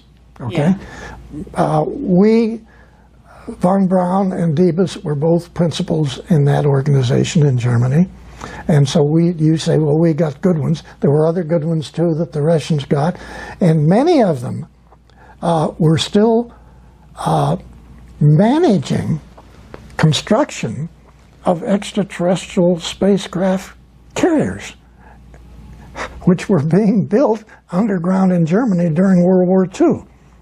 Okay? You mean when they came to work for us, they were continuing? No, during World War II, Germany was taking extraterrestrial information and putting in production 12, 14 different extraterrestrial type vehicles. They're manufacturing them using slave labor. Almost 90% of that was taken out of Germany before the war even stopped. It was taken to Antarctica and is still operating there today. Right. New Berlin. Yeah. Yeah. Unbelievable. Right. Unbelievable. So is that why John Kerry went down to to Antarctica while we had a presidential election being held? Okay. Okay. Well, I have whistleblowers who've talked about Antarctica, and I've released information about this. Now, I'm not a whistleblower, okay? I am simply an individual You're who has sanctioned been by the military. That's a whole different ballgame. Okay. All right. You're coming from a completely different angle.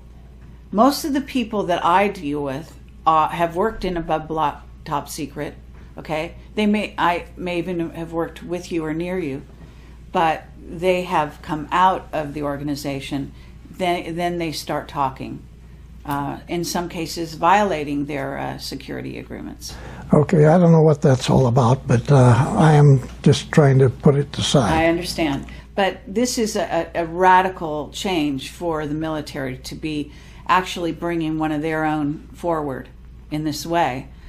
And I wonder if your enthusiasm is it going to be catching? Are there going to be others like you? This is what we're hoping will take place. That's what I'm hoping will take place, because the public needs to know about this. The country needs to know about it. The planet needs to know about what has taken place. And we've been lied to. I say this over and over. We've all been lied to for a minimum of 6,000 years. Every country, every European country, every Asian country. Okay, but let's get into, and I apologize to you, but this is so important. Why do we need to know now? Because I get the feeling that you're actually coming forward at a critical time because of something coming? Okay, you could say that. I could say, in my opinion, I hope that this is going to take place. Okay, I'm hoping that that this will benefit release of this subject. That's my hope. That's okay, but is, why are they choosing now? I mean, you were sitting around, you're really 93? Yes. So you were sitting around, I assume. I mean, you were a fantastically busy person building all these things and designing all these things, but at some point you must have sort of retired and been, less busy, yet less utilized by them. Okay. And you must have, even during the time you're writing your book, and I know that Bob Wood talked to you back in 2009, and I think there was some kind of interaction with you with some other reporters or somebody back in 2002 or something like that. And this is what was written in the back of your book. And yet, you basically had, the lid was on everything you were doing, and even Bob Wood didn't come forward with the interview he'd done with you back in 2009 until 1 year ago, almost 1 year ago to now, when somebody in the organization who's bringing you forward contacted, it appears, Michael Salla. Okay, Michael Salas, he's done his homework. Okay, now, he's a nice guy too, but sure. Through freedom of information, unlike many people, he has taken the time and taken all the hits of not releasing the information, okay? And then eventually getting substantiation for Admiral Rick Abata, before he took over Naval Air Station San Diego, okay? Mm-hmm. He went to Lockheed, he went to Douglas, he went over to Northrop, he goes to North American. What is this all about? And 4 to 6 weeks later, Bill Tompkins takes packages to these people. What is this all about? That's now been verified through freedom of information that Michael Salas has got, and he's got a great deal more information. He's been pulling substantiation for the things we're talking about here, mm-hmm. Okay? Verifying it. And okay, but that doesn't explain why it took you that long to come forward. Who gave you the green light at a certain juncture, approximately 1 year ago, to come forward? Well, actually, it's not like what happened 1 year ago. That I don't even know what that answer is, because let's go back to the south part of Oregon and this Navy League Council that I set up in Oregon. And I had my ship models. I put them in the big mall. We could talk about it. There was an article in the paper that some people in downtown Medford, Oregon, were going to have a Navy League Council. And so I get the information in the paper, and then I have people calling us. I stood in the center of the mall 3 weekends. I had a little place there with documentation about the Navy League, and I got 70, 80 people within about 3 months, and we formed this Navy League Council. Okay. And I contact the commander, Naval Air Station, Naval Base, Washington, D.C., who's commander of Subgroup 9, the Boomer subs, and I talked to him, and I talked him into coming down to Medford, Oregon, in the big restaurant there and throwing holy water on this new Navy League Council. And admirals don't do that. Admirals don't do that. Maybe a lieutenant does, or maybe a commander, or a lieutenant commander. Admirals don't do that, okay? Don't ask me how that happened. Somebody threw a little bit of whatever, and this admiral, who has a fantastic background himself on the subject, so we throws holy water on Navy League Council and the boondocks down but in... Are we talking Bobby Ray Inman at this point? No, we're talking a different guy entirely. A different admiral. Yeah. Can we know his name or not? I'd rather not put it in now, but right. I'm just saying... what I need to say to you, and to help you in your understanding here, again, for whatever reason, I end up with some 70 retired naval top officers in this council, and you can't justify that in a boony town in southern Oregon that all is there is just chopping down logs. All right. Okay? Okay. Now, I can't give you the answer. I can't give you the answer of why just south of Medford there's a mountain. And there's a mountain there where all of these Navy officers, most of these Navy officers are in business, who they have their own airplanes. They fly all over the United States and Canada. They see UFOs coming south, coming from the east, going into the side of this mountain.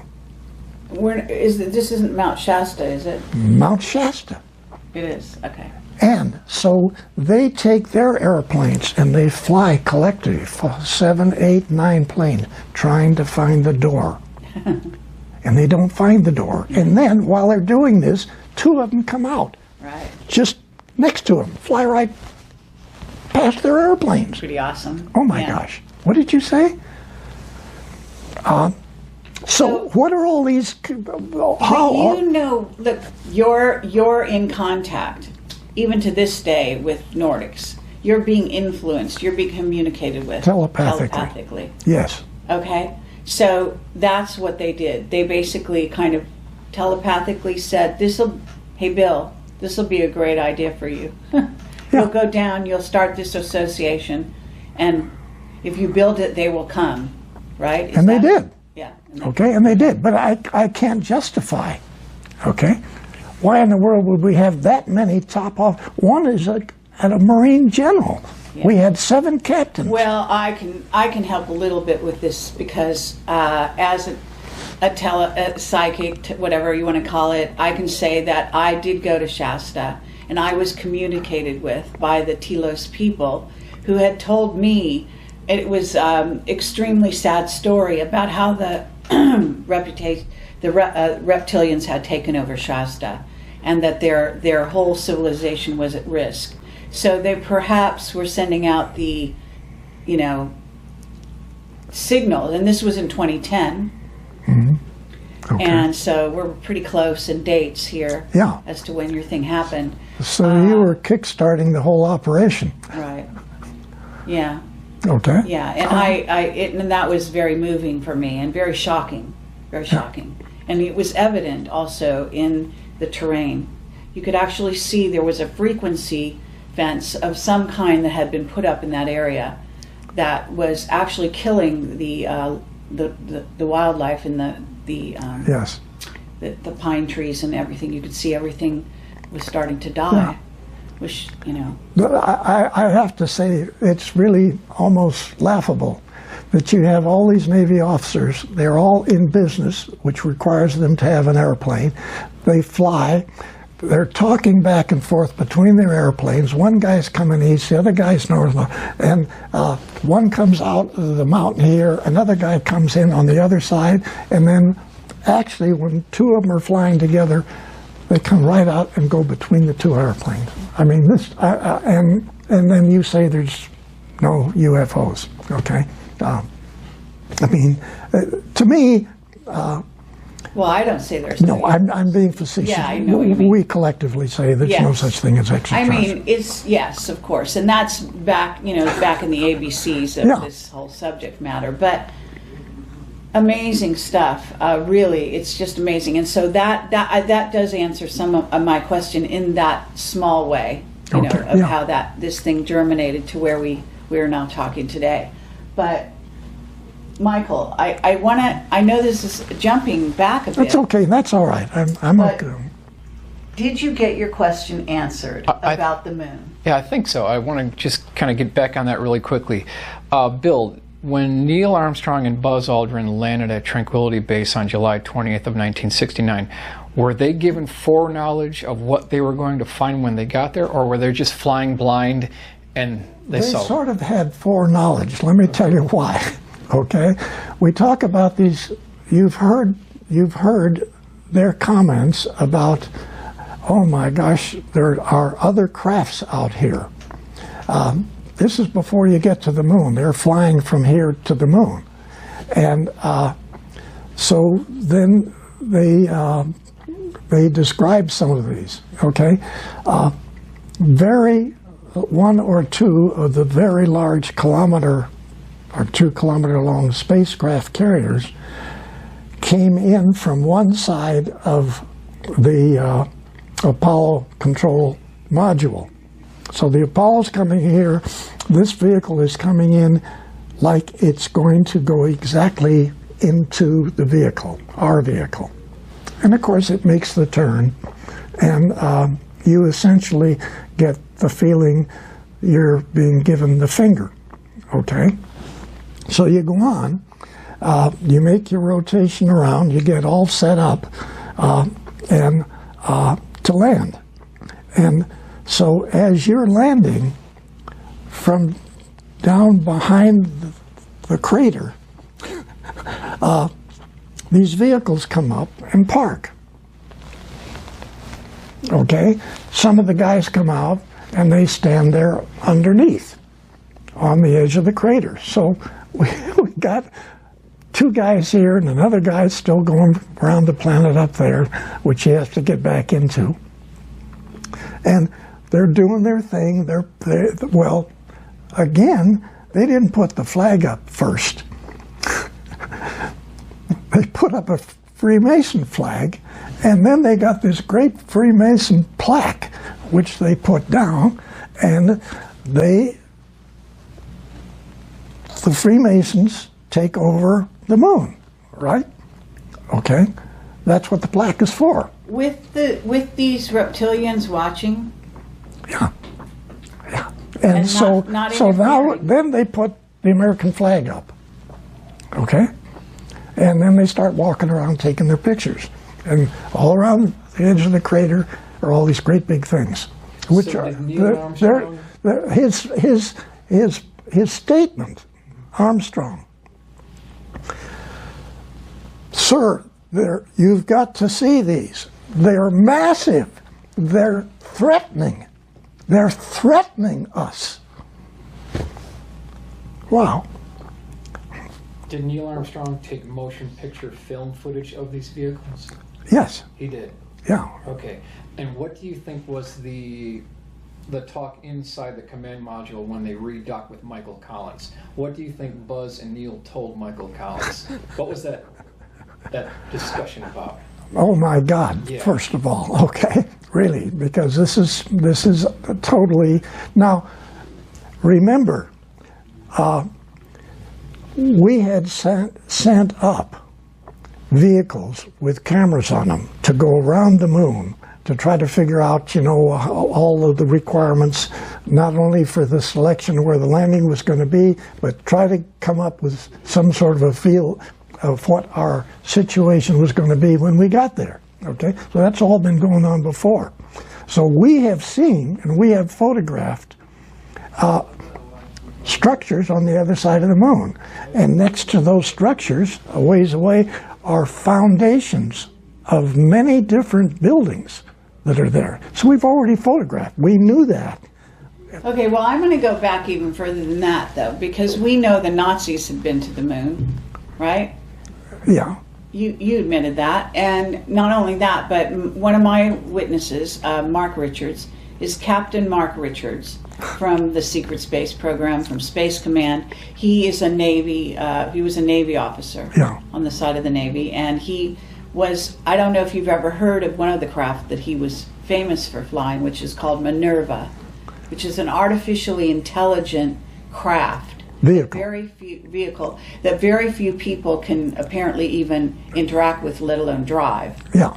So he's in prison in Northern California because he's, I guess, he's been framed for murder, and he's the enemy of the reptilians who are in office and Dracos.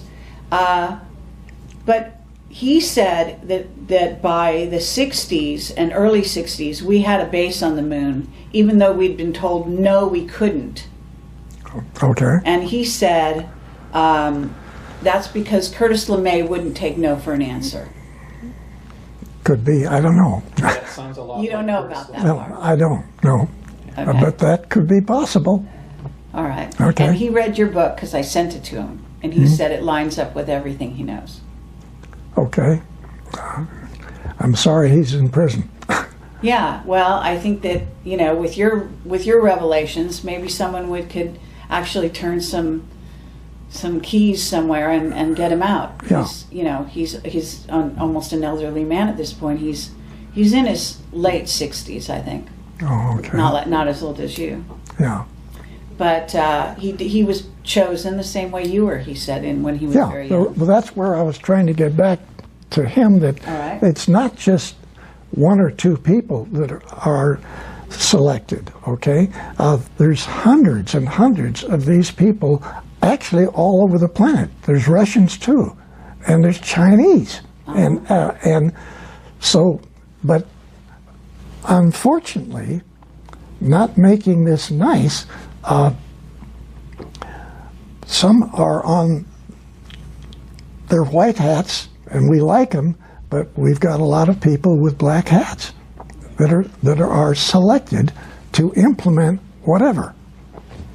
And this is a real problem. And you can't cover this part of it up and just say, I don't believe that, okay? Oh, yeah. We are stuck with situations, plural, not one, but situations with which we don't have control over. And we are being used, we have been being used, and I hate to say this, but we're just a laboratory for them. Stop and think, that's not your moon, this is not your planet, and they own the planet, and we are their lab. We're their laboratory, and they're associates laboratories, other extraterrestrials coming in, doing their agenda. Yes. And this has been going on for eons, and we know about this, but I have to say, there is a reason for all of this, and I want to get to this idea that the Nordics are coming here. Mark said the same thing to me. Around the same time you're releasing this, he was saying to me, on my one-on-one interview with him in prison, I go to interview him in prison, I've done it 5 times now, and he said the Nordics want the humans to come up to speed militarily and in terms of consciousness, etc., so that they can join the fight against the reptilians and Dracos that are basically plundering the galaxies, taking over planets, etc. And you've said something very similar to that. Yeah, I have to agree with that. I'm just saying that this is our situation, and it's. And our military is very aware of this, and so what they've been doing is funneling what we call black project money, billions, into building this secret space program that's now practically what we call a rogue civilization. It's almost living so far in advance of the way we live in terms of technology and in terms of everything else. Okay. Adding to that, you have solar warden. People don't believe that we have solar warden. Okay. I believe it. Yeah. Okay, but it is 8 Navy space battle groups with destroyers, cruisers, other vehicles, support vehicles, transports, trucks, all kinds of stuff. They're operating off of Nordic bases. Okay, their families, their children live in Nordic facilities. They go to Nordic restaurants for food. Just like the 6 people in Lockheed, which are here, working, or they have their own facilities in an area in Burbank. Those 6 fellows have wives and children. They're in the public schools there. They go to restaurants and they go. Nobody knows their names. And the manager of that 6 group, they have their own mission, which again is talking about this region of the galaxy, this arm, and so they could just as well have been on board the moon facilities, but they're local. And yes, once in a while they help the skunk works, but that's not their job. They're not contracted. And okay, he lives 3,700 comparable years, and so do the children, the wife. Okay, the children go to the schools, but every hour they put in class, they're being taught telepathically their own information, because they can finish a 4-year college degree by 9 years old. Mm-hmm. Okay, sure. And they're right here in Burbank. Now, yes, we've got all this other stuff out there too that's being operated in the same manner, and those people are they're not necessarily here as a contract to help Lockheed, but yes, they do once in a while talk with the skunk works, make side issues, make side suggestions. So okay, but what about you? Because you're 93 years old. Were you not offered to live 3,000 years, or did you? What's your relationship with them? Are they just giving you upgrades so you lasted even this long, or are they gonna allow you to leave the earth and leave this body, this vehicle, and go back and join them? Let's talk for a minute about extended life. Yes. Okay, now extended life didn't start here in the United States last week. Okay, mm-hmm. Extended life was even implemented into the information that the Draco reptilian group educated some of the German people. So no doubt about it. Yeah. Now, so again, you say, well, what's extended life? Extended life was heavily involved in the secret think tank inside of Douglas. Okay, another subject. But then at TRW, where I worked later on, it was a really big program. I mean, really big program with hundreds of people involved. Okay? But even before that, the Nazis were reverse aging people. Yes. I have a witness about that, who actually said Werner von Braun was one of them. Okay, I've heard that. I don't know that. All right. Dr. Debus, all I got was he shaked his head. So I don't know that when that came up. Shaked his head no or yes? No. So maybe he was. I don't know. Right. All Well, right. But, why would they tell us? yeah. But okay. whatever. And I spent a lot of time with that whole week with essentially the #1 guy managing NASA.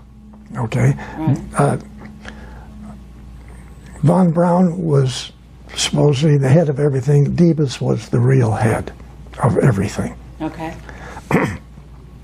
Okay, back to extended life. As it is sort of addressed today, what you do is you take an aspirin-sized pill, one every month for 4 months, okay? Or it could be an injection. Immediately you start feeling much better, okay? Immediately you start feeling much better.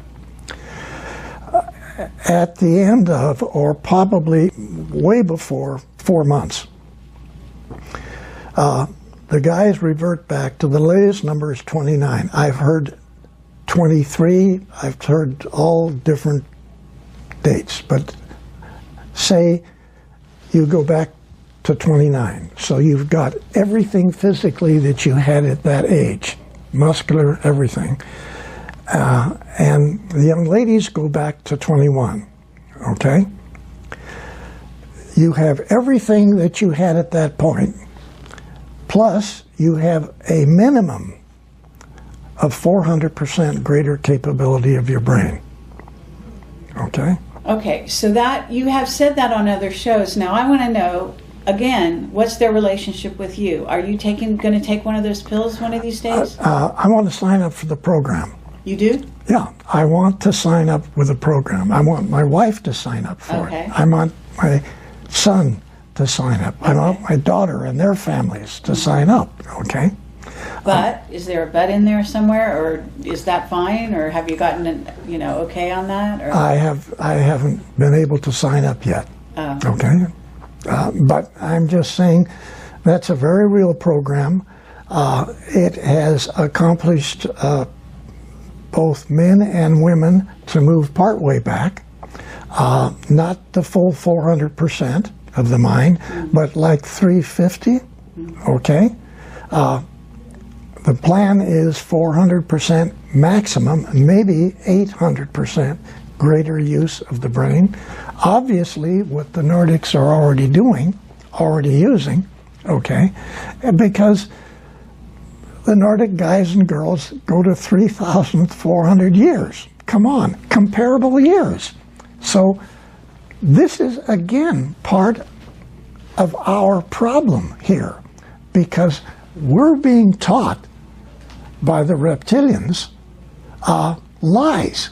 We're being taught incorrect information, even incorrect astronomy. Yes. Everything is incorrect. Yeah. This is insane. Okay, but one footnote. The Anunnaki that Zecharia Sitchin talked about, the Anunnaki are these reptilians, are they not, in most cases? Yeah. But there are some positive Anunnaki, are they not? Aren't there? In other words, that have started to change their ways, let's say. Yes, and we got these blue people too. They got a little hair on their legs, but they're nice people. Okay, they're helping. And they're very tall. yes. Yes. And but I've been in touch with them as well in Cool. India. wonderful. They're good people. Yeah. Wonderful. Yeah. But we're just talking about 2s and 3s here. We've got, documented 23 different types of extraterrestrials, most of them being good people, okay?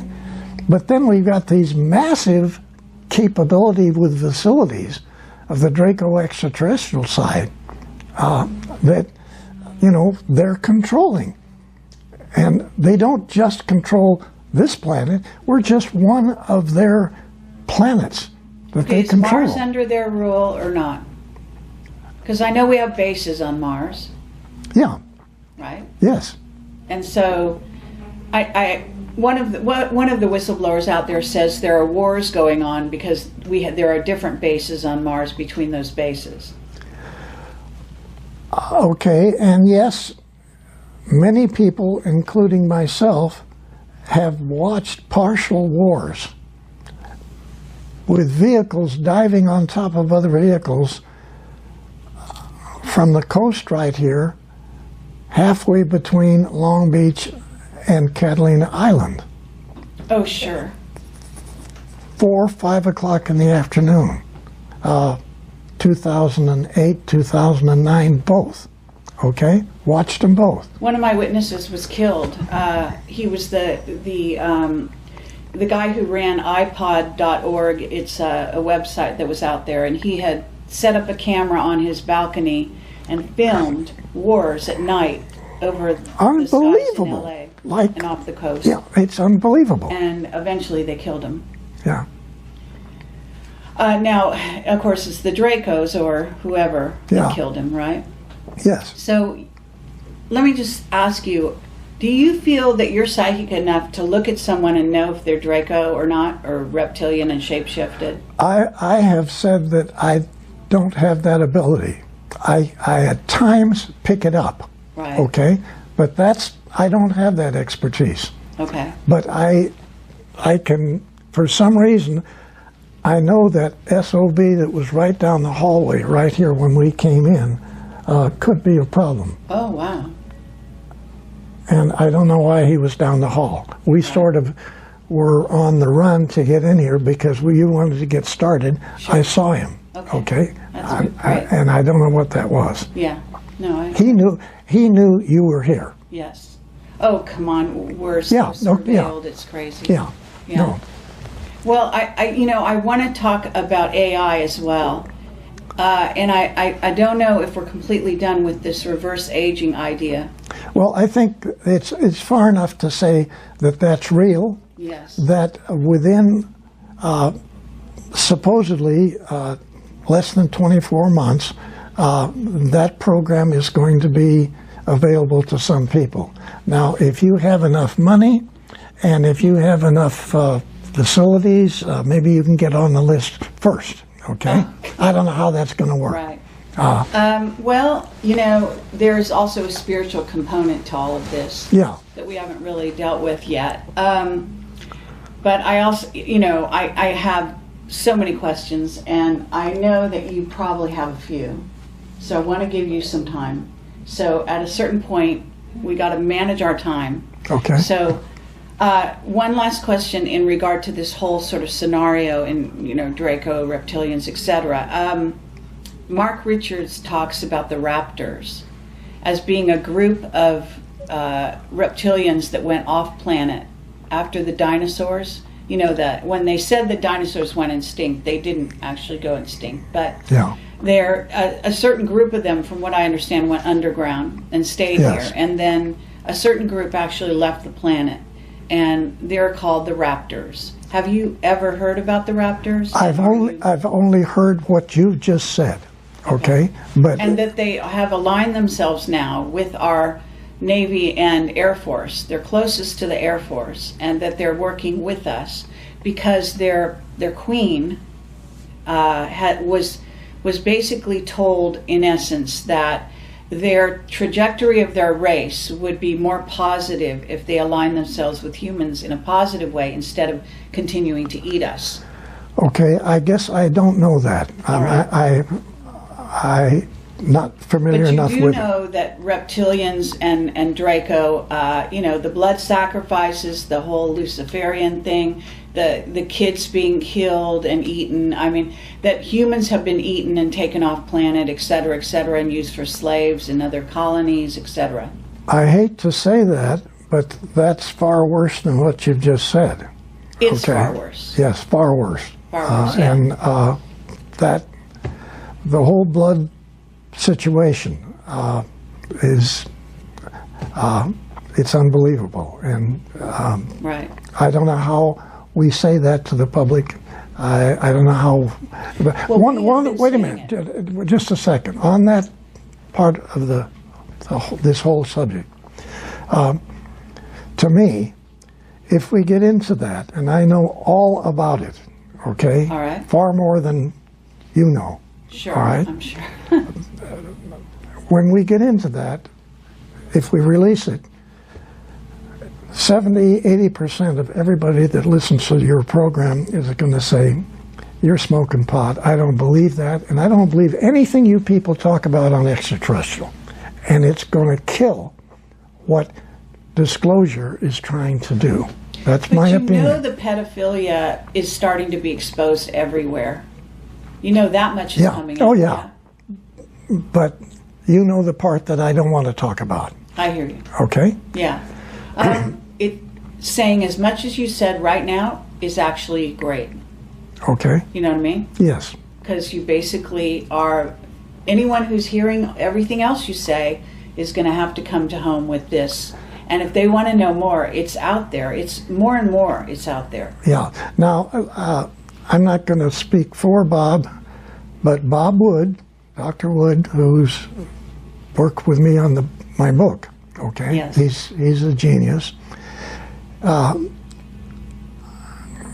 If we were in the conference room and we were talking and there was a big table there, he would have his fist like this and he would slam that table. I want every GD thing exposed. I want it all Good out. for him. That's lovely to hear. And I have to say, I'm having a hard time disagreeing with him, but Well, we could do another interview on that subject so that, you know, this one, it goes out, because I know you really want this information out. You want people to start to wake up, and we don't want to turn them off to any... we don't want, you just said it, we don't want them to be turned off. We don't want them to not believe what's being said, okay? I know, but and this, yeah, it's... and some, we can get into it partially, but I'm saying, I personally don't want to be involved in doing what Bob wants to do. It's too heavy. I think it's going to really hurt getting more people to get involved in this subject. Okay, they're going to say that Bill Tompkins is smoking pot. I don't believe one damn word. I don't want to hear about any of this. Okay, yeah. I don't want to hear about it. I understand. Let me say, because I have interviewed people about these subjects and dealt with this and Mark Richards is very open about it. Yeah. Interestingly, but he's in prison, and so they think he's got plausible deniability. Says no one's going to believe someone who's in prison. You know what I'm saying? Sure. So that's how they allow that to happen. But I do want to say my philosophy on this, which is humans are not protecting themselves. They're not protected. And so if you don't warn them, you're culpable. The next time somebody gets snatched and eaten or taken away, or their child, and I'm more concerned about the children, obviously, than anything else. That's you know. That's it. Well, that's what. And so that's my statement. My statement is, I care about the children, and I want to protect the children.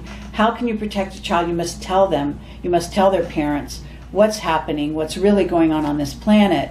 And it's about time we humans are able to protect ourselves. There's a lot of New Agers out there who want nothing but to believe that there's ETs, definitely, but they're all hearts and flowers and good guys. Right. Yes. And this is such a dangerous thing to put out there, because again, you get humans that will not be able to protect themselves. That's and also not understand. Some people get the wrong idea about Camelot, but I'm actually in favor of the military. I know it sounds crazy, but I actually understand that we have a lot of military that are putting their lives on the line. Yes. In a daily basis to protect humans that have absolutely no idea that they're in danger. You're right. Absolutely. I agree. And that's got to change. Yeah, it's got to change. Yeah. So, I realize that people have no idea what a brave man you are. Oh. You are, I just wanted the statement made on my interview here that the courage that it takes to actually do what you're doing right now is phenomenal. Really it is. See, I can get away with this because I'm a journalist and I can say anything and people say, she's crazy, and just not listen. But someone with your stature you know, with your reputation and your documentation and where you were and where you come from and all of that, this is substantial. I don't think people can ignore you. I don't think they can. Well, I sure hope they don't, because frankly, we need help. Yeah. We need everybody involved in this. That's not a lie. We need help. Yes, absolutely. So at this moment, what I want to do is I'm going to get back to AI at a certain point, but I want Michael to ask any questions he's burning questions that you have right now. Okay, that's fine. Bill, let's switch gears here, but we're still on the same topic of naval programs. What was the primary mission of the 1946 naval program known as Operation High Jump, and what really happened?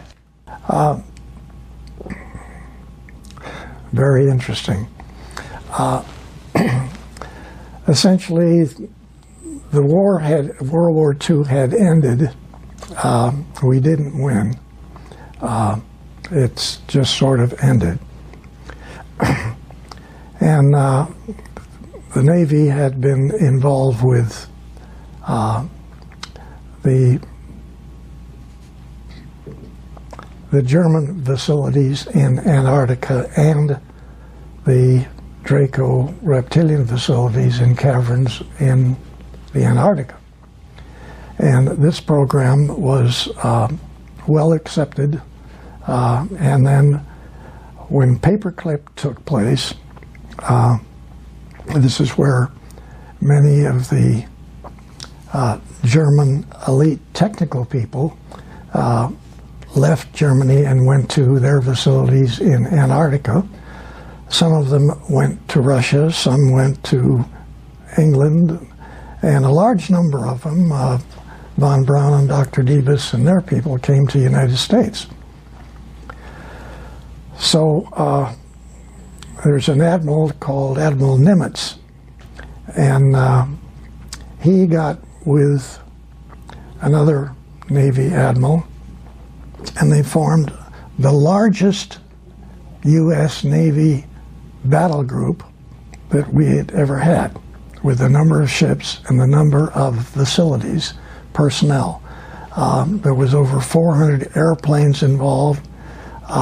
Many of them were enormous flying boats, PB-3s, TBFs,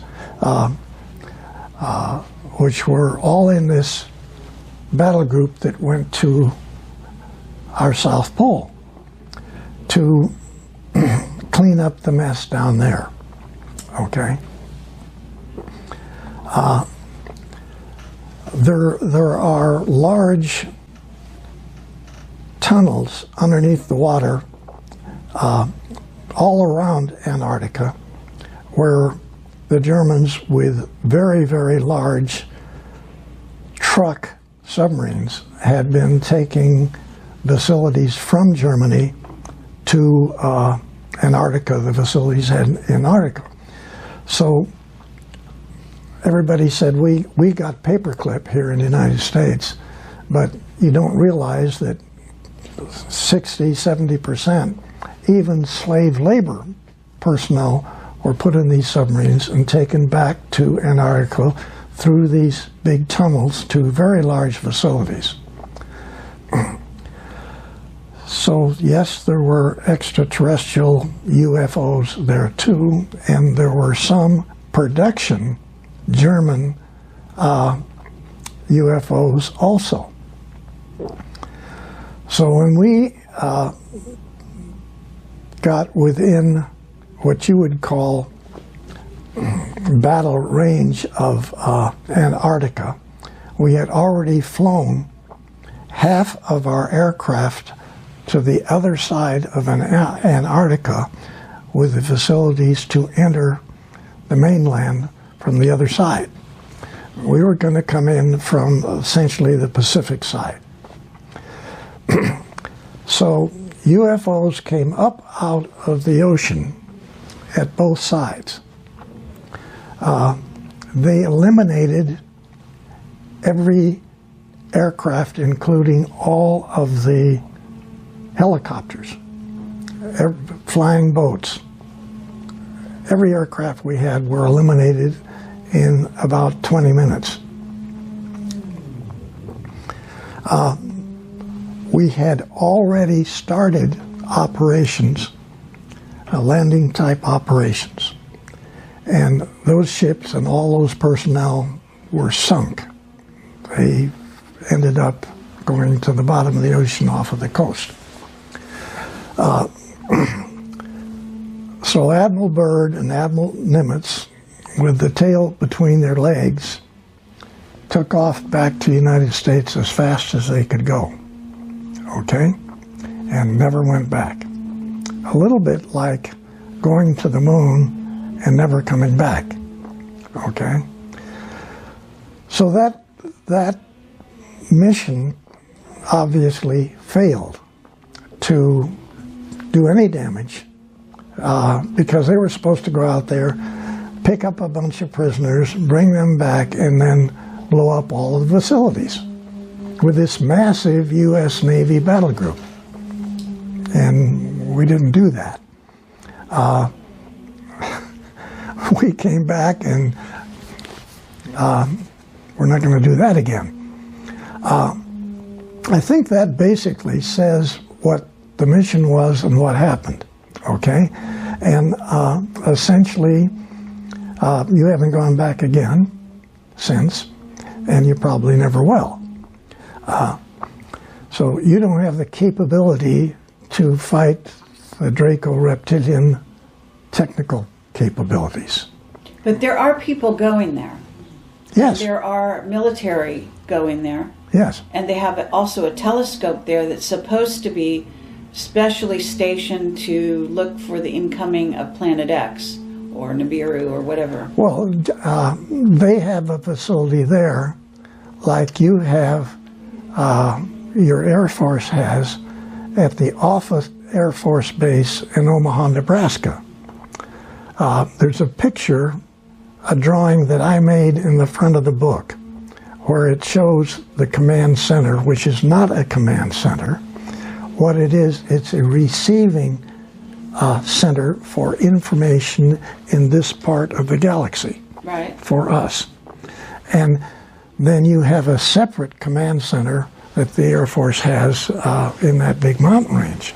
But the one we're talking about is like the Dracos have that the SS still uses, which is in Antarctica, and it's a controlling area of incoming vehicles that are not German or primarily not reptilian Draco type facilities. They could be Nordic, and they don't want the Nordics there. So that telescope facility also has much greater capability than any telescope that we have, and we just had in the last couple of 3 months found out that there are 2 trillion galaxies out there. Wow. So we got better capability as far as we're concerned. The ones that the Draco reptilian have in Antarctica is much bigger than that. Wow. Okay, but how is it that the humans are they do go down there? Are you saying that the ones that are allowed down there are Draco or reptilian, or are you saying that they allow them to come and go because that's some kind of treaty or arrangement? Well, it's just a arrangement between what was left of the SS and the people that are working in Germany on extraterrestrial vehicles. They have them in production. Still. Today. And you went down there to clean that up, and you didn't win that battle. So there's still communication with even humans from here to Antarctica, and you have Draco reptilian guys running your governments of every country on your planet. Every government. There you go. Wow. That's quite a statement. Does that answer your question? I'm sorry. It's not what we want to hear. No. Okay. Not at all. Okay, everyone who watches this is going to want me to ask you about Nibiru, the return of Nibiru, Marduk. You know who Marduk is, and Anu, and all of that. These are the head Anunnaki. Do you think that are you able to talk about a return of a planet, or is it a planetoid? Is it a Dyson sphere? I'm going to have to say I'm not familiar enough, other than the title, with that operation. So, frankly, I can't help. Okay. That's not my area. All right. And I know about it, but I know of it. Okay, have you been told, let me ask you this, Mark Richards says we're about to start Earth changes in a sort of a more major way. What I notice about Earth changes is a lot of times they're orchestrated and they're created by men or Dracos or reptilians, and that they're supposed to start here at the beginning of 2017. And Camelot was always told I've been doing this for over 10 years, that 2017 was sort of the kickoff date for a lot of so-called Earth changes. So okay. Have you heard that? Let me talk a little bit about a different involvement of that. All right. Okay. I had a cousin is Walter Handon in our family here, who was 3 years older than me, about the same age as my brother. And after, say, 1933 time period, we were just kids living in Hollywood. Walter's house was, he was the only child. His dad worked for the railroad and didn't make much money. And so they rented a house in Hollywood, which is what we did. Nobody had any money. And so they didn't have any landscaping in the front or the back of the yard. So we kids would, in the afternoon, after school, we'd get together and dig holes in the dirt in the backyard. And now you told this story on Walter Nowasad's interview, right? Yes. So that's where you're going with this. So to save some time, can we cut to the chase a little further and ask people to watch Walter's to get more of this? But you can sketch it out, but don't go as in much detail as you did with Walter. Okay. So my cousin Walter became a geophysicist, astrophysicist, was later Dean of Texas M down in Houston. One of the 5 top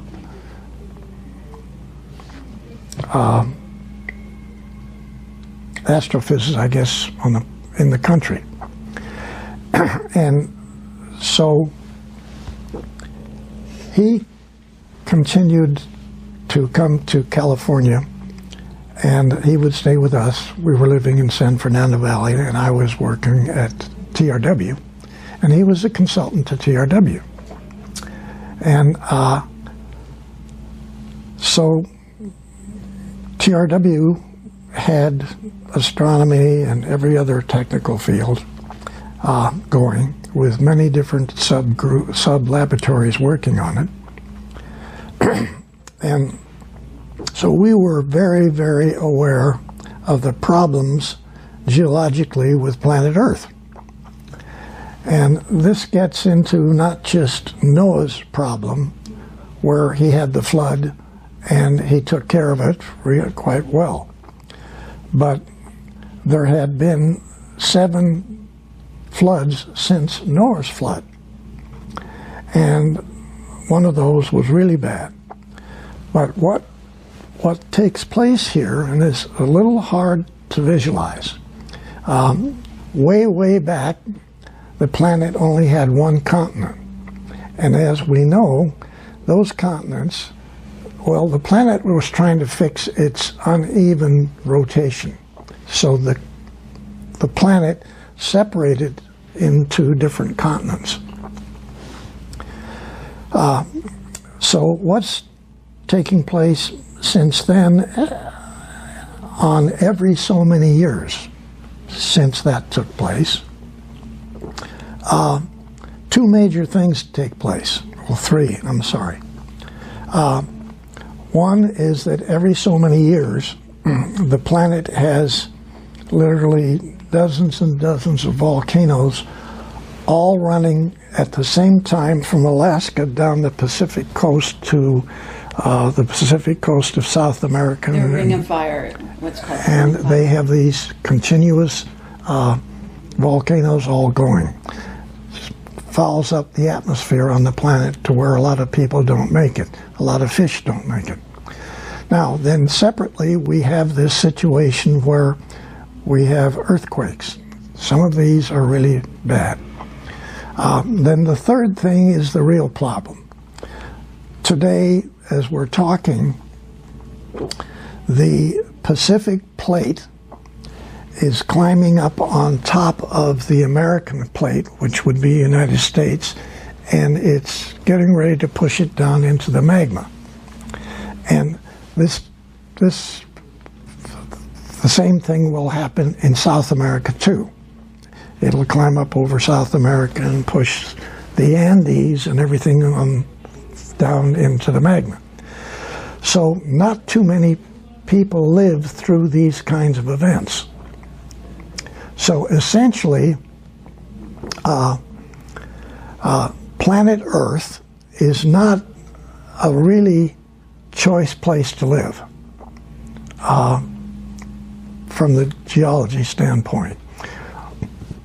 We know that there are hundreds of million galaxies out there. We know that there's millions and billions of stars in our own galaxy, and that there are millions and millions of other planets which are at supposedly the right location out from the star, not too close in, not too far out, rotating, which produce unbelievably 2 and 3 and 4 times the size of Earth, total Utipides, unbelievable planets, unbelievable atmosphere, gorgeous places to live, okay? So when the people in the secret think tank inside of Douglas were doing their studies, they came up with a thrust to review the geology of the planet, confirm the situations with the support of the Nordics of moving people off of the planet to other stars, planets that the Nordics are very, very aware of, and live their utopian lives. Okay? So when you look on page so-and-so in that book that I wrote, Selected by Extraterrestrial, you're going to see a detailed drawing of a 17-kilometer-long space transport, which came out of one of the many designs of extraterrestrial-type vehicles for the U.S. Navy. Okay? Now you have to ask the question, what's the relationship of the geological part of the planet and the fellows that were studying our problem here, which of course was extraterrestrial, but then it's also geological. Wow. And so these two things were put together a long time ago. And yes, you got nice suggestions by your cousins, the Nordics. Look into this, gentlemen, ladies and gentlemen. Look at it. Take a real good look at where you live, and what is the next date for either one of the three problems to hit us again? Okay. Oh my goodness. What is it? We're overdue. We're overdue for that day. Unquote. Okay. Now, my cousin, Walter Handon, was in on everything that I just said. He was the top expert to the most advanced astronomical space think tank on the planet. Okay? So is he still alive? No, he passed away quite a few years ago. Oh. Real nice guy. Right. He and I brought this stuff back and forth just continually. And for him to be consultant of the company that I'm working for, you know, that was really beautiful for me. Well, may I ask why, like, can the Nordics help somebody like that before they die, or is that a choice? I think... Or are you sure he died and didn't just go to another planet? Okay. There again, a lot of people don't believe that they have many lives. Okay? Some have more than others. Oh, okay? yeah, absolutely. I believe we don't just die here and that's it. Sure. Okay? We've got a whole lot of other stuff we got to do. Yeah. Okay? And so TRW, again, in their programming on that particular subject, actually told John Walter almost the date that he was going to step out. Oh, okay. And told him which of 7 different previous lives he was going to relive. New versions of. Oh, uh-huh. And I thought that was kind of cool. Right. Now, I can't prove that. I'm only saying this is what he tells me. Well, it makes sense. And I'm saying that I personally, my wife and I, our family believes that, you know, this is only part-time here. Mm-hmm. You got a real job out there. Sure. And so there's got to be that relationship, yes. Absolutely. Okay, very good. In fact, you're going to have a lot of fun in another one of yours. I know that. You do? Really, you're going to have a ball. Okay. So what I want to say here is about artificial intelligence.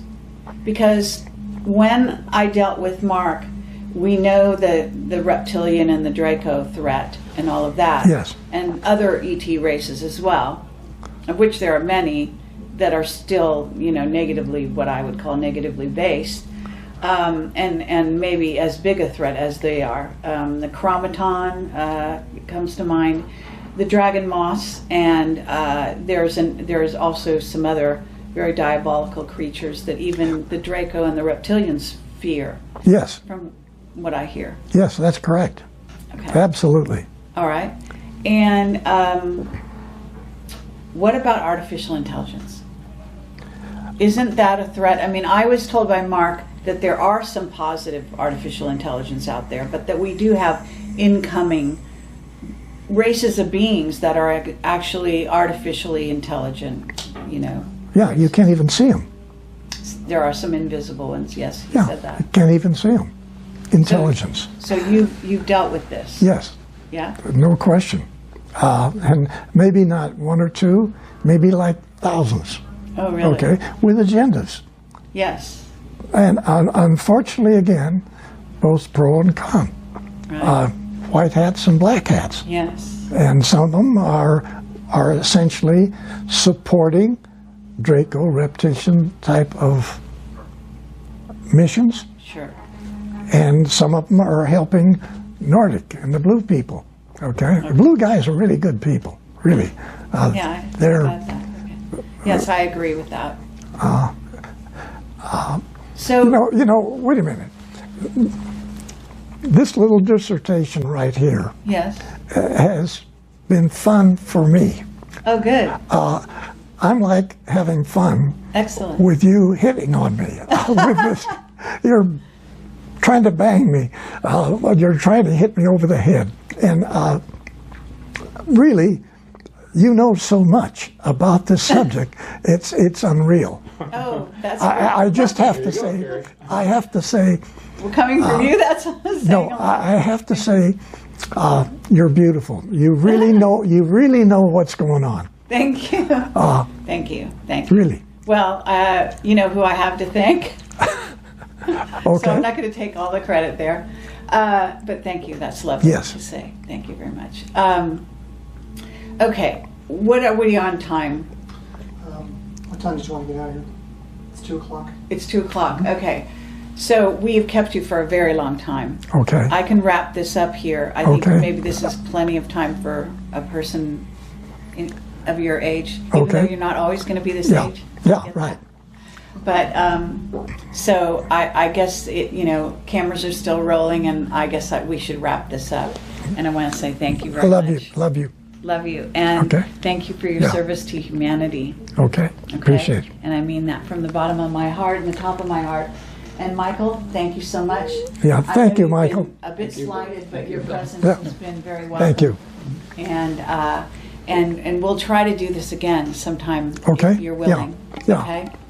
Well, you did a No, lovely job. I was having fun. Come on. It looked like it.